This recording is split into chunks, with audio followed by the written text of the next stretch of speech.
लेकिन सर हम sigma bond pair के नंबर और लोन पेयर के नंबर निकाले कैसे निकालें सर? उसमें जितने एटम होंगे उसके टोटल वैलेंस इलेक्ट्रॉन निकाल सकते हो। तो घबराना नहीं है कि ओड इलेक्ट्रॉन सर बहुत ज्यादा मॉलिक्यूल नहीं, ओड इलेक्ट्रॉन कितने गिने चुने मॉलिक्यूल है, नहीं यूज करेंगे, कोई बात नहीं। मतलब आप हेलोजन वाले में भी फॉर्मूला नहीं लगाओगे तो आपका बहुत टाइम बच जाएगा। अब आप सोचोगे कि सर हमको कैसे पता है कि इसको ये कहते हैं, तो वो लिस्ट में आगे बता रहा हूं। अभी जस्ट आपको एक फॉर्मूला अप्लाई करना सिखा रहा हूं। ये ट्राइगोनल प्लेनर दिख रहा है आपको, ट्राइगोनल प्लेनर, इसके 1 2 3 सराउंडिंग दिख रहे हैं। हेलो बच्चों, नमस्कार, स्वागत है आपका कंपटीशन वाला चैनल पर। मैं आपका एमडी सर आज लेकर आया हूं केमिकल बॉन्डिंग का लेक्चर नंबर 3, जिसमें हम सीखने वाले हैं क्या VSEPR थियरी, इसके अकॉर्डिंग मॉलिक्यूल्स की क्या शेप होती है, क्या ज्योमेट्री होती है, किस तरह से डिफरेंट मॉलिक्यूल्स जो हैं वो 3D के अंदर अलग अलग ज्योमेट्री शेप रखते हैं, ये सारी हम डिस्कस करने वाले हैं ऑन द बेसिस ऑफ, जैसा कि मैंने लास्ट लेक्चर में बताया था, किसके बेसिस पर हम बताते हैं, बॉन्ड पेयर और लोन पेयर के रिपल्शन के बेसिस पर एक सर्टेन ज्योमेट्री एक्वायर कर लेता है। ऐसा हमने बिल्कुल बेसिक जो बात है VSEPR थियरी का जो बेसिक कॉन्सेप्ट है वो हमने सीख लिया था। अब हम आगे बढ़ेंगे और किस तरह से मॉलिक्यूल्स के डिफरेंट मॉलिक्यूल्स की शेप वगैरह जो है वो निकाली जाती है, वो आज हम डिस्कस करने वाले हैं। चलिए, तो मजा आने वाला है, बिना देर किए हम आगे बढ़ते हैं। चलिए आ जाओ, VSEPR थियरी, ठीक है, आज का गोल ही हो गया। ये देखिए, ये जो हम पढ़ने वाले हैं ये मोनोसेंट्रिक मॉलिक्यूल्स के लिए है। बेसिकली मोनोसेंट्रिक मॉलिक्यूल का मतलब क्या है बेटा? अभी के लिए आप मोनोसेंट्रिक मॉलिक्यूल सीख रहे हो, बाद में जब आप मोनोसेंट्रिक सीख जाओगे तो बाइसेंट्रिक या इससे पॉलीमर जो है पॉलीसेंट्रिक मॉलिक्यूल्स के भी निकालना सीख जाओगे। अभी मोनोसेंट्रिक सीख रहे हो आप, तो ऐसा नहीं कि सर हम आगे जाके इनके लिए अलग से कुछ और भी सीखेंगे क्या, तो वर्ड नहीं, इस पे वर्ड पे ऐसा नहीं कि बहुत ध्यान से केवल लेके बैठ जाओ इस शब्द को कि मोनोसेंट्रिक सिखा रहे हैं तो बाकी का नहीं सीख पाएंगे। नहीं, आप जब मोनोसेंट्रिक सीख जाओगे तो अपने आप बाकी की चीजें आपको आगे जाके समझ आ जाएगी, चिंता मत करो, ठीक है। मोनोसेंट्रिक का मतलब एक सेंटर वाले मॉलिक्यूल्स हम डिस्कस करेंगे। ये आपका सेंटर एटम है, ये क्या है, ए आपका क्या है बेटा, सेंट्रल एटम है, मोनोसेंट्रिक बोला तो। फिर जो N है ये कितने सिग्मा बॉन्ड हैं, B का मतलब होता है सिग्मा बॉन्ड पेयर। पहले से लिख रहा हूं सिग्मा बॉन्ड पेयर क्योंकि मैं आपको डिस्कस कर चुका हूं कि सिग्मा बॉन्ड पेयर ही ज्योमेट्री डिसाइड करता है, पाई का रोल नहीं होता। आगे जाके कभी कोई एक आधा एक्सेप्शन आ जाए वो एक अलग बात है, लेकिन जो 99% ज्योमेट्री कौन डिसाइड करेगा, सिर्फ सिग्मा करेगा। क्या करेगा? सिग्मा करेगा, क्योंकि कोई चीज जो है वो पहले वाले फर्स्ट टाइम किस तरह से जुड़ी है, और फर्स्ट टाइम बनने वाला बॉन्ड कौन सा होता है बेटा? सिग्मा होता है। तो ये हो गया। एल का मतलब मेरे रहेगा हमेशा लोन पेयर। क्या रहेगा बेटा? Lone pair. अब देखो, सिग्मा बॉन्ड पेयर का नंबर है वो N हो जाएगा और लोन पेयर कितने हैं वो M हो जाएगा। तो ये सिंपल एक फॉर्मूला, मेरा जो ये फॉर्मूला चलता है ये इस तरह से चलता है। जैसे फॉर एग्जांपल यहां पे मैंने लिख दिया Ab2L1। क्या लिख दिया बेटा मैंने यहाँ पे? Ab2L1। इसका मतलब आप इस मॉलिक्यूल को देखते ही क्या बोलोगे, ये किस टाइप का मॉलिक्यूल है जिसमें 2 सिग्मा है और एक लोन पेयर है। मतलब ये मोनोसेंट्रिक हो गया, ये 2 सिग्मा होंगे और एक क्या होगा? लोन पेयर होगा। इस तरह से ये Ab2L1 टाइप का मॉलिक्यूल हो गया। लेकिन सर हम सिग्मा बॉन्ड पेयर के नंबर और लोन पेयर के नंबर निकाले कैसे निकालें सर? तो वो मैंने आपको बताया। देखो आ जाओ, trick to find N and M in ABNLM। ठीक है, हमारी दिक्कत इन नंबर की तो है कि N और M की जगह अगर हम यहां पे नंबर होगा तो हम फॉर्मेशन कर लेंगे मॉलिक्यूल का, किस तरह का है हम बता देंगे कि ये इस टाइप का है। लेकिन प्रॉब्लम ये कि निकाले कैसे? तो बेटा जो भी कंपाउंड आपको दिया हुआ है, जो भी मॉलिक्यूल आपको दिया हुआ है, उसमें जितने एटम होंगे उसके टोटल वैलेंस इलेक्ट्रॉन निकाल सकते हो। क्या कर सकते हो आप? उसके टोटल वैलेंस इलेक्ट्रॉन निकाल सकते हो और उसको क्या कर दोगे? डिवाइड बाई 8 करोगे। जब आप ये डिवाइड करोगे, ठीक है, तो क्या होगा? क्वोशंट भी आएगा और हो सकता हो किसी केस में पूरा नहीं जाएगा भाग, तो रिमाइंडर भी आएगा। क्या आएगा वहां पे? रिमाइंडर भी आएगा। तो अगर क्वोशंट जो भी क्वोशंट आ रहा है वो क्या हो जाएगा? आपका N हो जाएगा। जो भी क्वोशंट आ रहा है वो भी क्या हो जाएगा? आपका N, मतलब वो हो जाएगा आपके सिग्मा बॉन्ड पेयर। दूसरा, रिमाइंडर जो है वो आपका जो भी आए, अगर किसी में रिमाइंडर आता है तो उसको तुरंत डिवाइड बाई 2 करेंगे और डिवाइड बाई 2 करते ही जो भी आएगा वो क्या कहलाएगा? आपका नंबर ऑफ लोन पेयर कितने हैं वो आएगा। ये वाला जो ट्रिक है उसको ओड इलेक्ट्रॉन स्पीसीज के लिए अप्लाई नहीं करना है, तो घबराना नहीं है कि ओड इलेक्ट्रॉन सर बहुत ज्यादा मॉलिक्यूल नहीं, ओड इलेक्ट्रॉन कितने हैं? गिने चुने मॉलिक्यूल है, नहीं यूज करेंगे, कोई बात नहीं। And species having hydrogen as surrounding atom, मतलब सराउंडिंग में जब एटम कौन से हो? हाइड्रोजन हो। ये जो बी और बी लिखा हुआ है यहां पर बी जो है अगर हाइड्रोजन होगा तो हम इसको यूज नहीं करेंगे। सर फिर क्या करेंगे? तो बेटा बहुत आसान है, रुक जाओ, अभी सब सिखा दूंगा, अभी सब सिखा दूंगा। एक और जुगाड़ बता देता हूं, एक और जुगाड़ बता देता हूं कि n की वैल्यू, n किसके बराबर होता है? n की वैल्यू किसके बराबर होगी? Number of surrounding atom.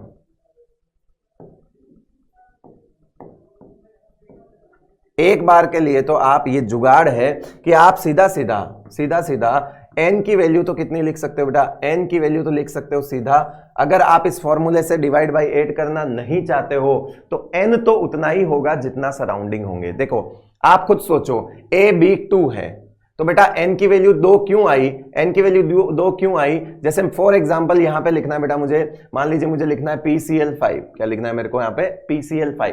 क्या लिखना है? PCl5। यहां पे देखो कितने सराउंडिंग एटम है? 5। ये एक सेंट्रल एटम होगा और सराउंडिंग कितने हैं? 5 है। तो ये तो सही, ये तो तय है कि ये AB5 होगा। मतलब आपने सीधा सीधा सिग्मा बॉन्ड पेयर तो निकाल दिए, क्योंकि बेटा जितने एटम हैं वो एक एक बार तो सिग्मा बना के जुड़े ही होंगे ना। हालांकि इसमें तो सारे ही सिग्मा ही बनाते हैं, मतलब इसमें कोई डबल बॉन्डेड हो नहीं सकता, क्योंकि halogens and hydrogens are monovalent, है ना। इस बात से आपको समझ आ जाएगा, halogens and hydrogens are, halogens and hydrogen क्या होते हैं? मोनोवेलेंट होते हैं, मतलब बॉन्डेड बाय सिंगल बॉन्ड।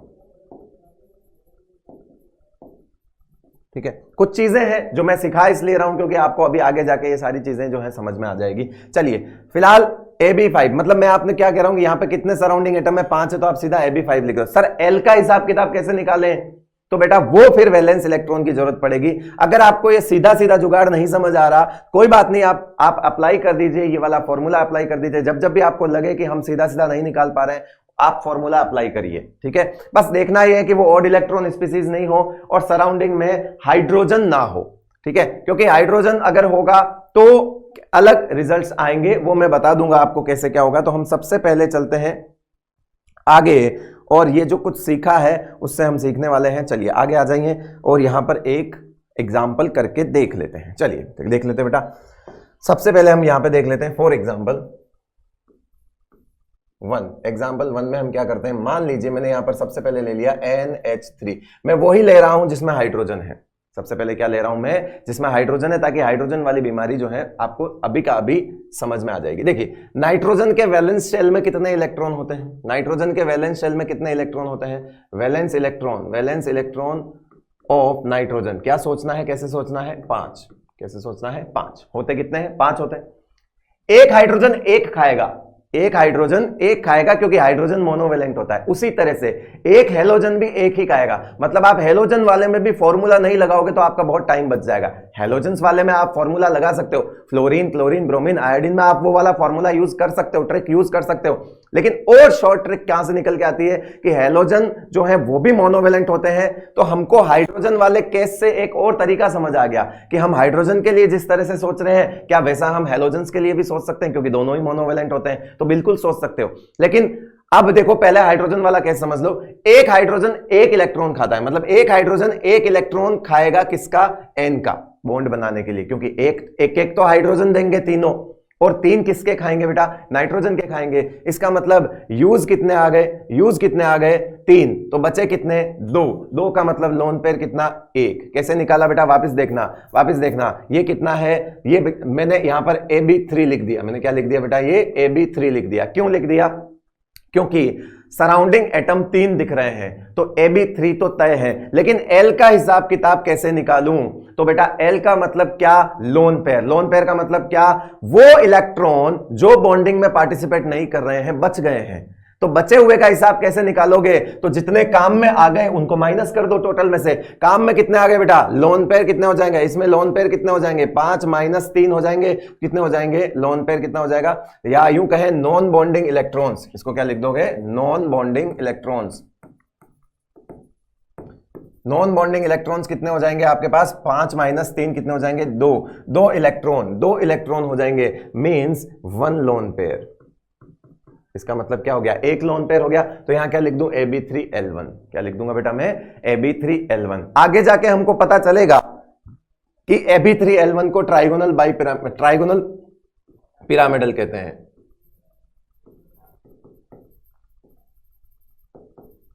तो इसका मतलब क्या हुआ, NH3 कैसा होता है, ट्राइगोनल पिरामिडल होता है। अब आप बोलोगे कि सर हमको कैसे पता है कि इसको ये कहते हैं, तो वो लिस्ट में आगे बता रहा हूं, अभी जस्ट आपको एक फॉर्मूला अप्लाई करना सिखा रहा हूं। फॉर एग्जांपल आपने क्या कर दिया, अब मैं आता हूं जैसे SO3 पर आ गया बेटा, क्या आ गया मैं SO3 पर, ठीक है। SO3 में अगर हम फॉर्मूला देखें, सल्फर और ऑक्सीजन एक ही ग्रुप के होते हैं, सल्फर और ऑक्सीजन क्या होते हैं, सेम ग्रुप के हैं, मतलब जितना सल्फर का वैलेंस इलेक्ट्रॉन है उतना ही ऑक्सीजन का होगा, या यूं कहूं जितना ऑक्सीजन के वैलेंस इलेक्ट्रॉन है उतने ही सल्फर के होंगे। तो टोटल कितने ऑक्सीजन, 3 और 1 सल्फर।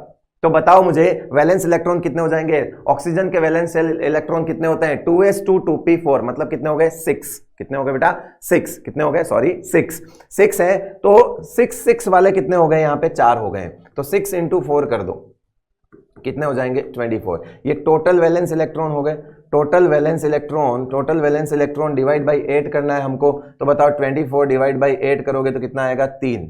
क्या कोई रिमाइंडर आया, नहीं आया, तो ये आपका क्या है क्वोशंट, ये क्या है आपका क्वोशंट है, यानी यही क्या है आपका n है। तो इसका मतलब हुआ कोई रिमाइंडर नहीं आया, तो इसका मतलब है ये किस तरह का मॉलिक्यूल हो गया बेटा, सीधा सीधा लिख दोगे Ab3L0। किस तरह का मॉलिक्यूल है ये, Ab3L0, मतलब ये बनेगा, Ab3L0 को ट्राइगोनल प्लेनर बोलते हैं। मान लो किसी स्ट्रक्चर में, तीसरा एग्जांपल ले रहा हूं, मान लो किसी स्ट्रक्चर में प्लस है या माइनस है, मान लो किसी स्ट्रक्चर में प्लस है या माइनस है, तो क्या करेंगे, जैसे फॉर एग्जांपल हमको Bf4 माइनस निकालना है, क्या निकालना है हमको, Bf4 माइनस की स्ट्रक्चर निकालनी है। तो कैसे देखें सर, बताओ बोरोन के वैलेंस शेल में इलेक्ट्रॉन कितने होते हैं, 3। माइनस अगर है तो हम वैलेंस इलेक्ट्रॉन जोड़ देंगे, माइनस अगर है तो हम वैलेंस इलेक्ट्रॉन जोड़ देंगे, मतलब बोरोन के वैलेंस इलेक्ट्रॉन कितने हो गए, total valence electron divide by 8 करना है। टोटल वैलेंस इलेक्ट्रॉन का हिसाब किताब देखो, बोरोन के कितने होते हैं बेटा 3, बोरोन के कितने होते हैं 3, फ्लोरीन के होते हैं 7, फ्लोरीन के कितने होते हैं 7 होते हैं, 7 होते हैं ना फ्लोरीन में, 5 और 2, तो ये कितने होते हैं 7 × 4 कितने हो जाएंगे 28 हो जाएंगे, क्या है ना 7 × 4 हो जाएंगे, ठीक है। उसके बाद +1 कर दो, बताओ ये कितना आया, ये आ गया आपका 32 डिवाइड बाई 8, कितना आ गया 4 क्या हो गया आपका n हो गया। तो इसका मतलब है इस मॉलिक्यूल का क्या लिख दूंगा, Ab4L0।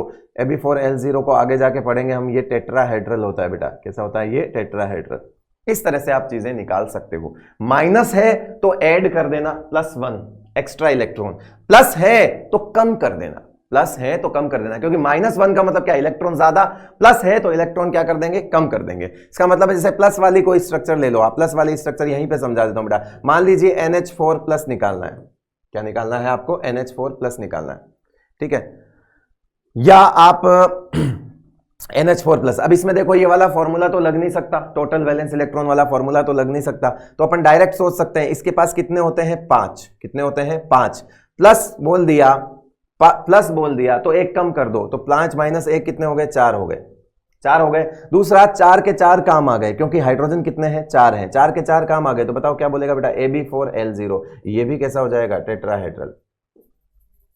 जुगाड़ समझ आया। नाइट्रोजन हाइड्रोजन सराउंडिंग हो तो ये वाला फॉर्मूला हम यूज नहीं कर सकते बेटा, इसलिए हम डायरेक्ट यूज कर रहे हैं कि जितने हाइड्रोजन उतने इलेक्ट्रॉन खत्म कर दो, जितने हाइड्रोजन उतने इलेक्ट्रॉन वैलेंस शेल में से खत्म कर दो। किसके, सेंट्रल एटम के। कितने होते हैं वैलेंस शेल में 5, एक पहले से खत्म हो गया तो कितने हो गए 4। अब 4 के 4 काम आ गए तो बेटा लोन पेयर कुछ भी नहीं बचेगा, 4 के 4 बॉन्ड बनाने में काम आ गए तो लोन पेयर कुछ भी नहीं बचेगा, तो उसको बोलेंगे Ab4L0। चलिए आपको आगे और भी ये समझ आ जाएंगे जब हम लोग और प्रैक्टिस कर लेंगे, लेकिन अभी फिलहाल के लिए मुझे सबसे ज्यादा जरूरत महसूस हो रही है कि मैं ये तो समझाऊं कि ये होते कैसे हैं, क्या होता है इनकी शेप वगैरह, ज्योमेट्री क्या होती है सब। बेटा सबसे पहले हम वो केस लेंगे जिसमें लोन पेयर नहीं है वो सारे टाइप के मॉलिक्यूल्स लेने वाले हैं जिसमें क्या नहीं है, लोन पेयर नहीं है। आ जाओ, सबसे पहले आ जाओ Ab2L0, सबसे पहले आ जाओ Ab2L0। ये होता है बेटा लीनियर, ये रहा A, ये रहा B और ये रहा B। लोन पेयर नहीं है तो इसके बीच में ये जो थीटा है, ये थीटा कितना होगा बेटा 180 डिग्री होगा। थीटा कितना होगा, ये 180 डिग्री होगा और इसको बोलेंगे लीनियर। अगर कोई Ab2L0 टाइप का मॉलिक्यूल आता है तो वो ऐसा होगा। उसके बाद ट्राइगोनल प्लेनर Ab3L0। अब देखो इनको अगर मैक्सिमम डिस्टेंस पे रखना है 3 को, तो जाहिर सी बात है बेटा 180 तो हो नहीं सकता, तो इसका मतलब है इसमें थीटा कितना कर दूंगा 120 डिग्री। ऐसे कितने एंगल हैं, ऐसे टोटल कितने एंगल हैं 3। टोटल कितने एंगल हैं 3। ये कुछ इस तरह से होगा बेटा, मैं आपको समझाने की पूरी कोशिश करूंगा, रुको देखो यहाँ पे, ये कुछ इस तरह से होगा। ट्राइगोनल प्लेनर कैसा होगा, ऐसा होगा बेटा, ये रहा, ये ट्राइगोनल प्लेनर दिख रहा है आपको, ट्राइगोनल प्लेनर। इसके 1 2 3 सराउंडिंग दिख रहे हैं, ये वाला एंगल 120, ये वाला 120 और ये वाला भी 120, ये इसको बोलते हैं ट्राइगोनल प्लेनर। क्या बोलते हैं इसको, ट्राइगोनल प्लेनर। बीच में बैठा है कौन, सेंट्रल एटम। बीच में कौन बैठा है, सेंट्रल एटम। कितने एंगल हो गए ये वाले, ऐसे ऐसे कितने एंगल हो गए बेटा, ट्राइगोनल प्लेनर में कितने एंगल हो गए, 3। तीनों का एंगल कितना है, 120 डिग्री। ठीक है बेटा, चले आगे, आओ आगे चलते हैं। अगला है आपका टेट्राहेड्रल, मतलब अब कितने सराउंडिंग आ गए, 4 आ गए। 4 आ गए, इसका मतलब है अभी के लिए मैं इसको ऐसे बना रहा हूं, ए, ये रहा बी, ये रहा बी, ये बी। अब दिखने में आपको ये कैसा दिख रहा होगा, 2D दिख रहा होगा, लेकिन ये थीटा, इसमें थीटा कितना होता है बेटा, अभी निकल के आएगा। एक्स में थीटा होता है, जाहिर सी बात है, जब 3 थे तो 120 डिग्री था, 4 आ गए तो थीटा और कम हो जाएगा। इसका थीटा होता है 109.5 डिग्री, लिख दो। ठीक है, या फिर मोर एक्यूरेट लिखना है तो इसको ऐसा भी लिखा जाता है 109 डिग्री एंड 28 मिनट्स। ठीक है, क्योंकि 30 मिनट का आधा डिग्री होता है तो इसको लगभग 30 मिनट मान के यहां पर डायरेक्ट कई बार क्या 109.5 लिख दिया जाता है। ये एंगल होंगे। अब ऐसे एंगल कितने होंगे तो समझाता हूं बेटा, इसको ऐसे समझो। टेट्राहेड्रल जो है वो इस तरह से बना होता है। टेट्राहेड्रल किस तरह से बना होता है, इस तरह से। ऑर्गेनिक में सबसे ज्यादा आप पढ़ोगे यही वाली स्ट्रक्चर, ये रहा, ये टेट्राहेड्रल है बेटा। क्या है ये, टेट्राहेड्रल। अब आपसे सवाल ये है कि क्या ये प्लेनर है, हो ही नहीं सकता, क्योंकि ये नॉन प्लेनर स्ट्रक्चर है। इसमें कोई भी एटम, आप कोई भी प्लेन उठा लो, सारे एटम एक साथ नहीं कटेंगे। आप कोई भी प्लेन उठा लो, सारे एटम एक साथ नहीं कटेंगे, इसलिए इसको क्या बोलते हैं, नॉन प्लेनर। क्या बोलते हैं इसको, नॉन प्लेनर। अब मेरा सवाल, नंबर ऑफ थीटा कितने हैं। थीटा का वैल्यू आपको पता है कि 109.5 डिग्री होता है। मैं आपसे पूछ रहा हूं कितने नंबर होते हैं, कितने नंबर होते हैं, कितने नंबर होते हैं, बताओ कितने नंबर में कितने नंबर होंगे, कितने ऐसे बॉन्ड होंगे जिनकी वैल्यू जो है वो 109.5 डिग्री होगी। अब ये सवाल बड़ा सवाल है और कई बार पूछा जाता है, क्योंकि हमको क्या लगता है बेटा कि 4 है तो 4 बोल दो, और इस स्ट्रक्चर में देख के हमको 4 लग भी रहा होता है, और पहला ऑप्शन हमेशा 4 दिया भी होता है। पहला ऑप्शन कौन सा होता है, 4 दिया भी होता है, और वहीं पे हम गलती कर जाते हैं। बेटा मैं काउंट करवा के दिखा सकता हूं कि यहां पे 6 होंगे। कैसे, देखो बेटा, इस येलो पेन के साथ नीचे वाले तीनों पेन के एक एक एंगल, इस येलो पेन के साथ नीचे वाले तीनों पेन के एक एक एंगल हो गए। ये भी 109.5, 109.5, 109.5, कितने हो गए, 3 हो गए। 3 तो इस पेन के साथ बाकी 3 पेन के हो गए, समझ में आ गया। लेकिन बाकी के 3 कैसे हो गए, तो बेटा देखना, इसको नीचे की तरफ से देखो, नीचे की तरफ से देखो, आपस में इन पेन के भी तो एंगल होंगे बेटा, आपस में इन वैलेंसीज के एंगल भी होंगे। देखो बेटा, ये वाले पेन से ये वाले पेन के साथ, ये वाले पेन से ये वाले पेन के साथ, और ये वाले पेन से ये वाले पेन के साथ, मतलब नीचे भी कितने एंगल होंगे, 3 होंगे। ऊपर वाले एंगल 3 दिख गए आपको, नीचे वाले 3 दिख गए, तो यहां पर टोटल कितने एंगल होंगे, टोटल यहां पर दिख रहा हूं 6। कितने होंगे यहां पे, ऐसे 6 एंगल होंगे। कितने होंगे बेटा, 6 एंगल जो है वो आपके यहां पर चलेंगे, समझ रहे हो। अब आता है ट्राइगोनल बाइपिरामिड। अच्छा, इसके लिए और भी अगर आप कुछ ऐड करना चाहो तो वो ऐड ऐसा लिख सकते हो कि आप यहां पे बोल सकते हो कि ये क्या होता है, नॉन प्लेनर होता है। क्या होता है ये, नॉन प्लेनर। कैसा होता है ये, नॉन प्लेनर स्ट्रक्चर होती है। कैसी होती है, नॉन प्लेनर स्ट्रक्चर।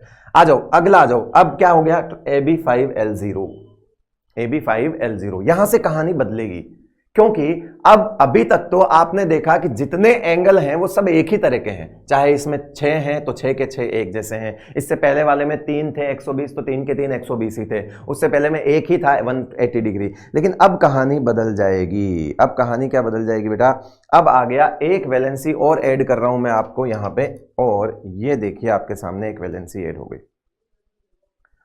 ये वैलेंसी ऐड हो गई, ये बन गया कुछ ऐसा। कैसा बन गया बेटा, ये ऐसा। पहले इधर बना देता हूं ताकि आप उसको कंपेयर कर पाए।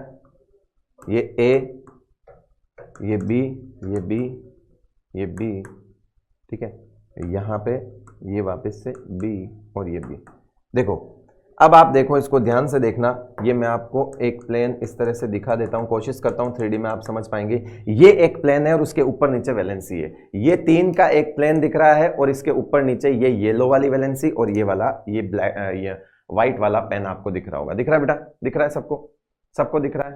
ये देखो, सबको दिख रहा है इस तरह से ना, इस तरह से दिख रहा है ना। अब क्या होगा, ये अगर मैं हटा दूं, अगर ये वाली ऊपर वाली वैलेंसी हटा दूं तो ऐसा तो हम पढ़ चुके हैं, ऐसा हम पढ़ चुके हैं। इसको हमने ट्राइगोनल प्लेनर बोला था। क्या बोला था हमने? इसको ट्राइगोनल प्लेनर बोला था। तो इसका मतलब है बीच में तो ये ट्राइगोनल प्लेनर है, लेकिन जैसे ही मैंने ऊपर एक वैलेंसी जोड़ी, ठीक है, तो अगर इसको मैं यहां धागे से जोड़ूं, इसको धागे से जोड़ूं, इसको धागे से जोड़ूं और इसको धागे से जोड़ूं, तो क्या एक पिरामिड बनेगा? बनेगा बेटा, दिख विजुलाइज कर पा रहे हो? एक पिरामिड बनेगा। फिर मैं एक और नीचे ऐसी वैलेंसी है, तो क्या एक पिरामिड नीचे भी बनेगा? नीचे भी बनेगा। मतलब एक पिरामिड नीचे, एक पिरामिड ऊपर, बाई पिरामिडल। क्या बोलेंगे इसको? Bi pyramidal. बाई पिरामिडल साथ में ट्राइगोनल तो है ही, सही है। ट्राइगोनल बाई पिरामिडल, ट्राइगोनल एक पिरामिड, दो पिरामिड, ट्राइगोनल बाई पिरामिडल, इसको बोलते हैं टीबीपी। इन शॉर्ट क्या बोल सकते हैं? इसको टीबीपी बोलते हैं, ट्राइगोनल बाई पिरामिडल। अब बात यह है कि साफ साफ दिख रहा है इसमें एंगल जो है ना सारे एक जैसे नहीं है। तो बेटा सिंपल सी बात है, ये वाला एंगल हमको पहले से पता है, ये वाले एंगल हमको पहले से पता है। बताओ इसमें एंगल कितने हो जाएंगे? इसका तो एंगल 120 डिग्री होता है बेटा, तो मतलब ये वाला थीटा तो हमको पहले से पता है, ये वाला आपस में ये कितना होगा? ये होगा 120 डिग्री होगा, 120 डिग्री होगा। इसको बोलते हैं axial plane, sorry equatorial plane. क्या बोलते हैं इसको? इक्वेटोरियल। जिसमें ये ट्राइंगल है ना, इस प्लेन को क्या बोलते हैं? Equatorial plane. क्या बोलेंगे बेटा इसको? Equatorial plane. ये वाला, ये वाला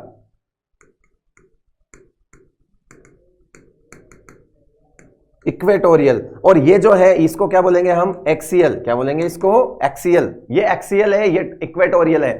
अब एक्सियल एंगल काउंट करने हैं। एक्सियल एंगल का मतलब है एक्सियल वैलेंसी के साथ बाकी के एंगल। तो बताओ ये इसके साथ कौन सा एंगल बना रहा है? 90 डिग्री। कितना एंगल बना रहा है? 90 डिग्री।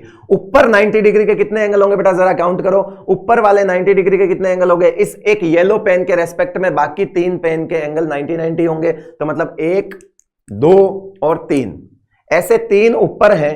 तो क्या 3 इस व्हाइट वाले पेन के साथ बाकी के भी तो होंगे? 1, 2, 3। तो 3 एंगल 90 डिग्री के नीचे होंगे, 3 एंगल 90 डिग्री के ऊपर होंगे। मतलब टोटल 90 डिग्री के एंगल्स कितने हो गए? 6। 90 डिग्री के एंगल्स कितने हो गए? अगर मैं थीटा 90 डिग्री बोलूं तो यहां पर कितने आ गए? 6 आ गए। और इनको क्या बोलते हैं? Axial angle. क्या बोलते हैं इनको? Axial angle. अभी थोड़ी देर पहले बताया था कि थीटा 120 डिग्री भी होगा। इस ये कितने हैं? 3। कितने हैं बेटा? 3 हैं। ये कितने? इनको बोलेंगे इक्वेटोरियल एंगल। इनको क्या बोलेंगे? Equatorial angle. एक एंगल ये भी है इनके, वैसे वो काम का नहीं है, लेकिन ये वाला एंगल इधर से लेके इधर तक का ये 180 डिग्री, इन सबको हटा दो तो बीच में ये सिर्फ 180 डिग्री बचेगा। तो ऐसा एंगल तो होता ही है इसमें, लेकिन वो ज्यादा यूज नहीं आता। पर हाँ कह सकते हो कि एक थीटा 180 डिग्री का भी होता है ना।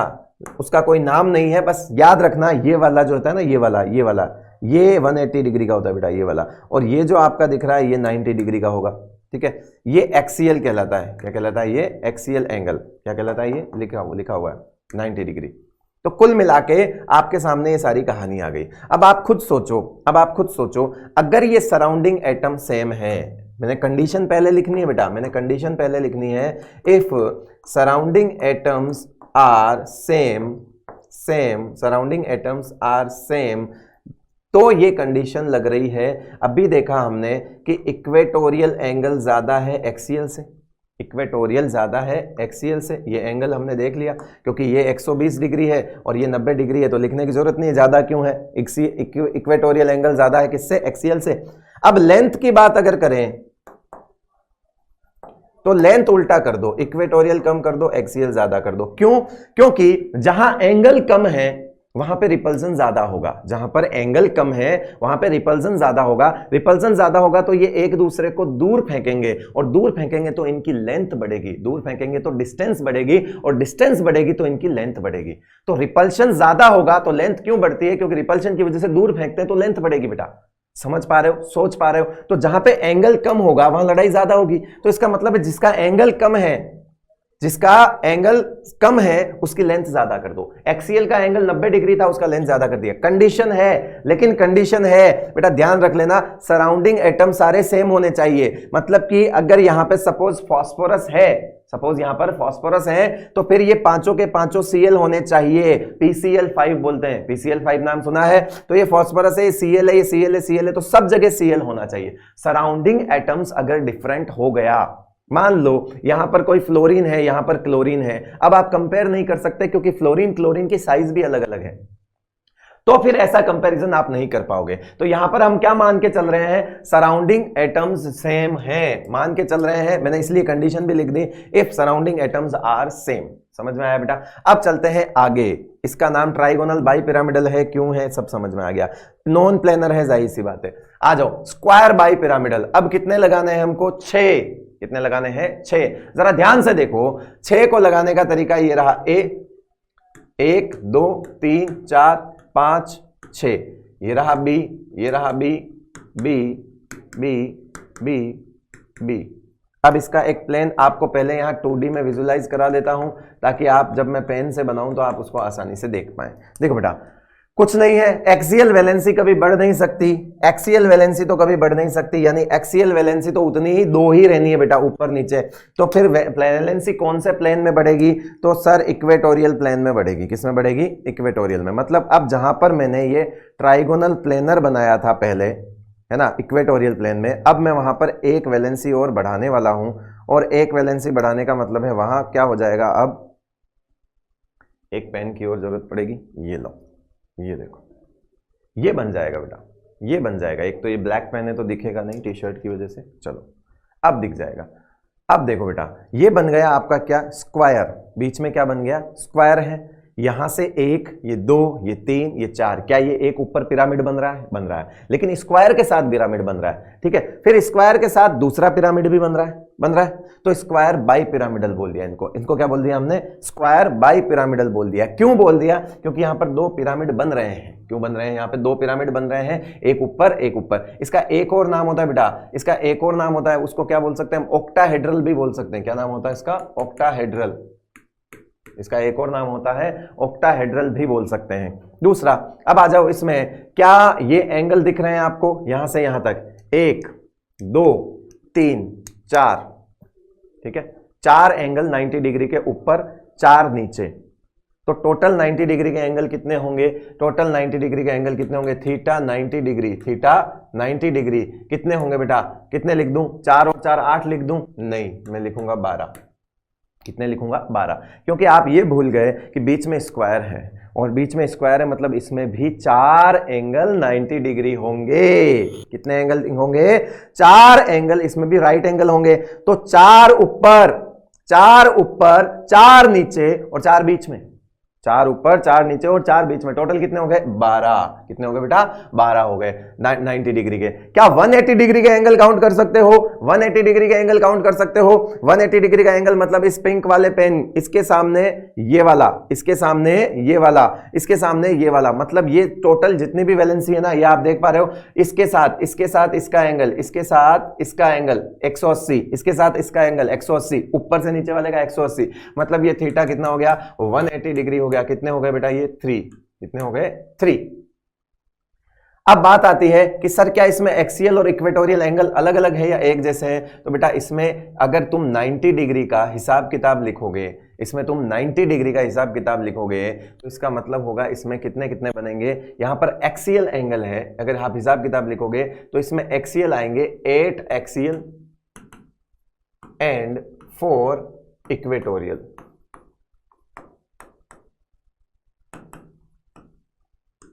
इसलिए 12 बनाए। तो मतलब इसमें एंगल की बात करें, एंगल की बात करें अगर, तो एक्सियल और इक्वेटोरियल बराबर हैं, तो फिर लेंथ भी क्या होगी? लेंथ भी क्या होगी? एक्सियल और इक्वेटोरियल की बराबर होगी। अगर सराउंडिंग एटम सेम है तो, अगर सराउंडिंग एटम सेम है तो, if surrounding atom is same, condition पहले लिख रहे हो, अगर सराउंडिंग एटम जो है वो सेम है तो। अब आ जाओ आगे बढ़ते हैं, और एक वैलेंसी हमको और इंक्रीज करनी पड़ेगी, तो सिंपल सी बात है बेटा, कहां इंक्रीज करूंगा, कहां इंक्रीज करूंगा, ये 90 डिग्री होता है, कहां इंक्रीज करूंगा, वो ये तो बढ़ नहीं सकती, ये तो 2 ही रहेगी, तो मुझे एक और लगानी पड़ेगी, ये और लगा दिया, इसको एक पेन और लगा दिया बेटा। देखो अब यहां पर प्लेन में कितनी वैलेंसी हो चुकी है, 5 हो चुकी है, तो 4 के साथ जब एंगल 90 डिग्री था तो 5 के साथ 90 से कम हो जाएगा। इसको बना लेता हूं, कुछ इस तरह से समझ जाओगे। देखो आ जाओ, यहां पे ऐसे ऐसे ऐसे ऐसे ऐसे बना दिया, ये ए बना दिया, 1 2 3 4 5, ठीक है। फिर यहाँ पे बी और यहाँ पे बी, ये देखो ये बीच में एक पेंटागन बन गया बेटा। क्या बनता है इसको, पेंटागन। तो पेंटागन से 2 पिरामिड दिखेंगे आपको, पेंटागन से 2 पिरामिड दिखेंगे। कैसे दिखेंगे, एक ऊपर की तरफ पेंटागन से पिरामिड बनाएंगे ये सारे, और एक ये पेंटागन से पिरामिड बनाएंगे नीचे वाले सारे। तो बोल दिया उसको पेंटागोनल बाई पिरामिडल। क्या बोल दिया उसको, pentagonal bi pyramidal, pentagonal bi pyramidal. Sir अब मम्मियों को बताओ एंगल का हिसाब किताब बताओ। बेटा साफ साफ दिख रहा है, एंगल कितने हो जाएंगे, 90 डिग्री के एंगल इसमें कितने हो जाएंगे, इस पेन के साथ नीचे वाली 5 वैलेंसी के 5 90 डिग्री, इस पेन के साथ इनके 5 90 डिग्री के। तो 5 ऊपर वाले पेन से देख लो, 5 नीचे वाले पेन से देख लो। टोटल अगर थीटा की बात करूं मैं 90 डिग्री, तो ऐसे कितने हो जाएंगे, 10। कितने हो जाएंगे, 10। और क्योंकि ये अब एक वैलेंसी ज्यादा आ गई है, तो ये थीटा कितना हो जाता है, ये हो जाता है 72 डिग्री। तो बताओ ऐसे थीटा 72 डिग्री कितने हो जाएंगे, तो 72 डिग्री हो जाएंगे आपके कितने, 5। ये कौन से एंगल है बेटा, ये एक्सियल एंगल है, और ये कौन सा है, इक्वेटोरियल। देखो याद करो, ट्राइगोनल बाई पिरामिडल उसमें केस उल्टा था, यहां पर जो है इक्वेटोरियल कम है और एक्सियल ज्यादा है, इसलिए रिपल्शन का ऑर्डर भी उल्टा हो जाएगा। मतलब कि यहां पर ये तो हो गया एंगल वाली बात, तो ये हो जाएगी लेंथ वाली बात, यहां पर लेंथ वाली बात है। लेकिन कंडीशन फिर से वही है बेटा, अगर सराउंडिंग एटम सेम है, if surrounding atom is same, तो फिर हम बोल देंगे क्या कि इक्वेटोरियल से ज्यादा एक्सियल एंगल दिख ही रहा है, क्योंकि इक्वेटोरियल कितना है, 72 डिग्री है, एक्सियल कितना है, 90 डिग्री। बिल्कुल ट्राइगोनल बाई पिरामिडल का उल्टा, क्योंकि वहां बीच में 3 वैलेंसी थी, तो 120 डिग्री था, 120 डिग्री था। यहां पर कितनी आ चुकी है, यहां पे आ चुकी है 5 आ गई, तो एंगल तो घटेगा, तो घट के एक्सियल से भी कम हो गया, इसलिए फिर कहानी उल्टी हो जाएगी, लेंथ की भी उल्टी हो जाएगी, एंगल की उल्टी हो जाएगी, तो फिर लेंथ की तो उल्टी होगी सही, ठीक है। तो उल्टा केस आ जाएगा, यहां जो इक्वेटोरियल लेंथ है वो ज्यादा होगी, बिकॉज इक्वेटोरियल पे 72 डिग्री का ही एंगल आ रहा है, मतलब रिपल्शन ज्यादा होगा। ये सारे केस हो गए बेटा कौन से, जिसमें लोन पेयर नहीं है। ये सारे केस कौन से हो गए, जिसमें लोन पेयर नहीं है। अब हम डिस्कस करने वाले हैं कौन से, लोन पेयर वाले केस डिस्कस करने वाले। तो आ जाओ आगे। सबसे पहले AB2L1, सबसे पहले क्या है बेटा, AB2L1, ठीक है। अब AB2L1 में आप ये देखो कि इसकी पेरेंट ज्योमेट्री क्या थी, मतलब ऐसा कुछ सोचो कि यहां पर अगर ये टोटल 3 होते, आप ये सोचो कि अगर आप इसको सोचो, पहले AB3L0 को सोचो, इसको सोचो AB3L0 को, आपने क्या किया, इससे बना दिया ऐसा वाला, मतलब आपने बोल दिया AB2 कर दूं और एक L1 कर दूं। अभी भी 2 और 1 3 है, यहां पर पहले टोटल 3 और 0 भी 3 थे, लेकिन आपने क्या किया, एक वैलेंसी कम कर दी और बदले में क्या लगा दिया, एक लोन पेयर। मतलब आपने नहीं लगाया, बेसिकली इस टाइप के मॉलिक्यूल्स होते हैं इसलिए बता रहा हूं। लेकिन आपको जब भी ये सोचना हो ना, तो आप इनको पेरेंट ज्योमेट्री सोचो, 2 और 1 कितने होते हैं, 3। तो आप ये सोचो कि AB3L0 क्या हमारे पास ट्राइगोनल प्लेनर था, AB3L0 हमारे पास क्या था, ट्राइगोनल प्लेनर था। अब लोन पेयर लगाओ, एंगल घटाओ। मैंने कहा था कि लोन पेयर जब भी आएगा तो रिपल्शन आएगा, और रिपल्शन आएगा तो एंगल क्या हो जाएगा बेटा, कम हो जाएगा। तो लोन पेयर लगाओ, एंगल घटाओ। लोन पेयर हमेशा एंगल कम करेगा, तो यहां पे लिख रहा हूं लोन पेयर लगाओ, लोन पेयर बढ़ेगा तो एंगल जो है वो घटेगा, ये तय है। लोन पेयर बढ़ेगा तो एंगल जो है वो घटेगा।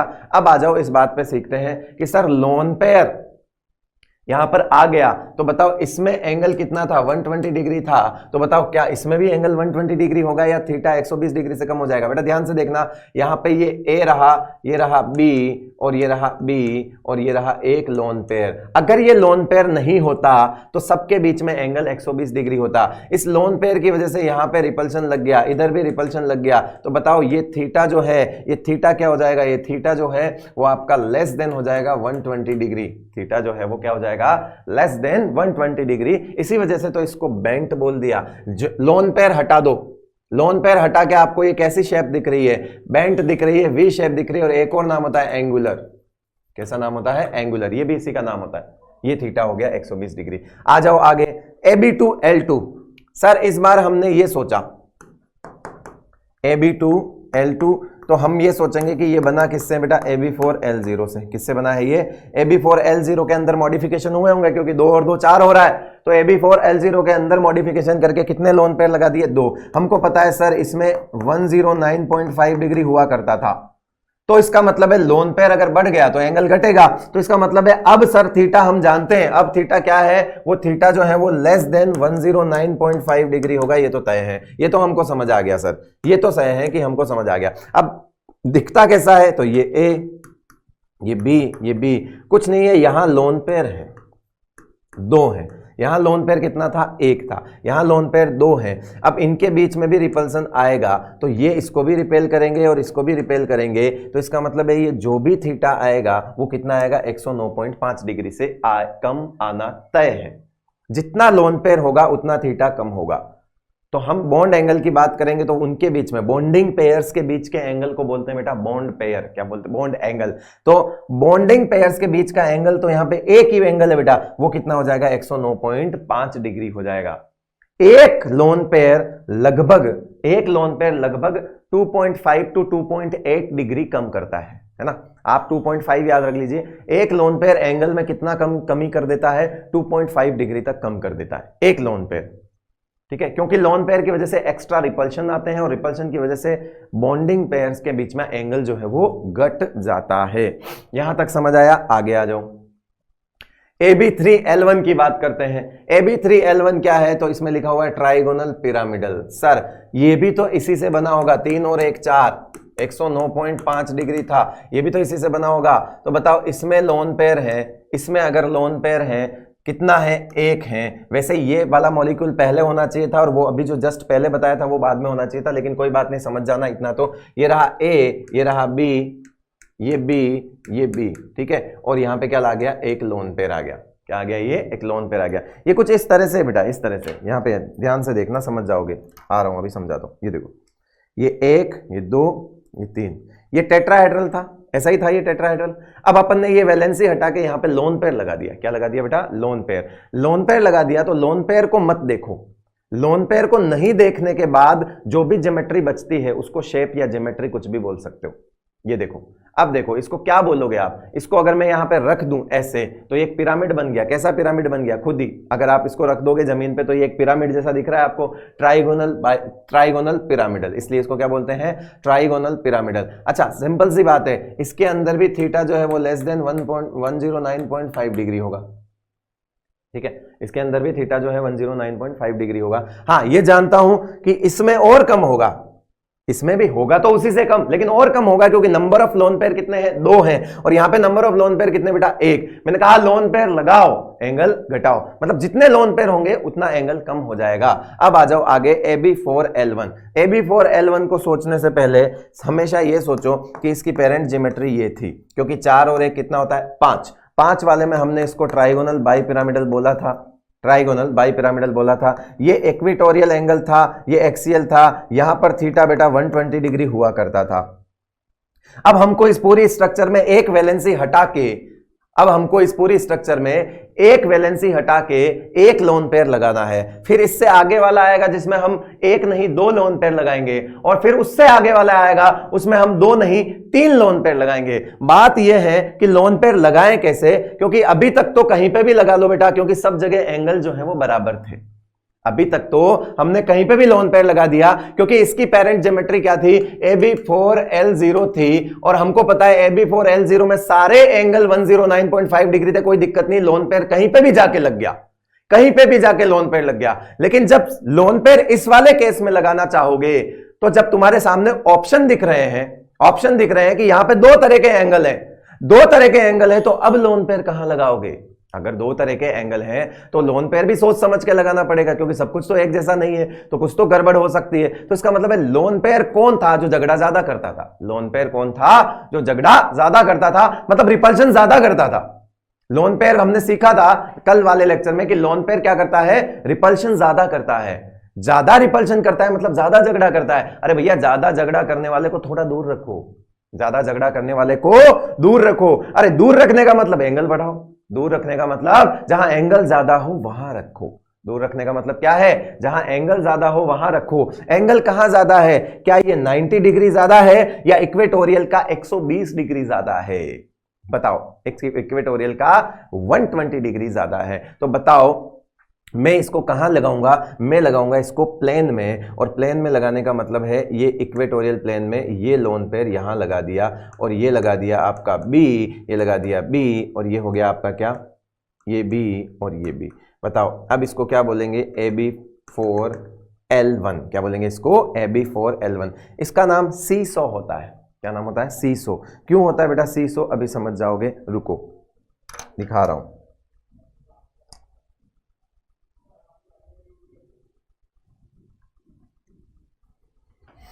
ये ऐसा ट्राइगोनल बाइपिरामिडल था, हमने सीखा। फिर हमने क्या किया अभी कि इक्वेटोरियल प्लेन का एक वैलेंसी हटा दिया और उसकी जगह क्या लगा दिया, यहां पे अब क्या समझ रहे हो आप, लोन पेयर है। अब यहां पे क्या है, लोन पेयर है। तो बची हुई जो वैलेंसीज हैं वो कुछ इस तरह की स्ट्रक्चर आपको सामने दिख रही होगी। ये देखो सामने कुछ इस तरह की स्ट्रक्चर आपको दिख रही होगी, 1 2, इधर लोन पेयर आ गया क्योंकि वो हट गई, और ऊपर नीचे वाला तो वैसे का वैसे। अब मैं अगर इसको ऐसे घुमा दूं, ऐसे घुमा दूं, तो अब आप इसको कैसे देख पा रहे हो कि पार्क में आपने देखा होगा बच्चे जिस पर झूलते हैं, सीसो है ना, सिंपल है। इधर एक बच्चा बैठता है, इधर एक बच्चा बैठता है, और ये स्टैंड हो गया, ये दोनों क्या हो गए, स्टैंड हो गए। तो अगर यहां पर आप इसको प्लेन लेके आओगे, अगर आप इस प्लेन से काटना चाहोगे तो बताओ ये कटेगा, ये कटेगा, क्या ये दोनों कटेंगे, नहीं कटेंगे, क्योंकि ये दोनों एक उस तरफ है और एक इस तरफ है, तो बीच में से प्लेन निकल जाएगा, नहीं कटेंगे।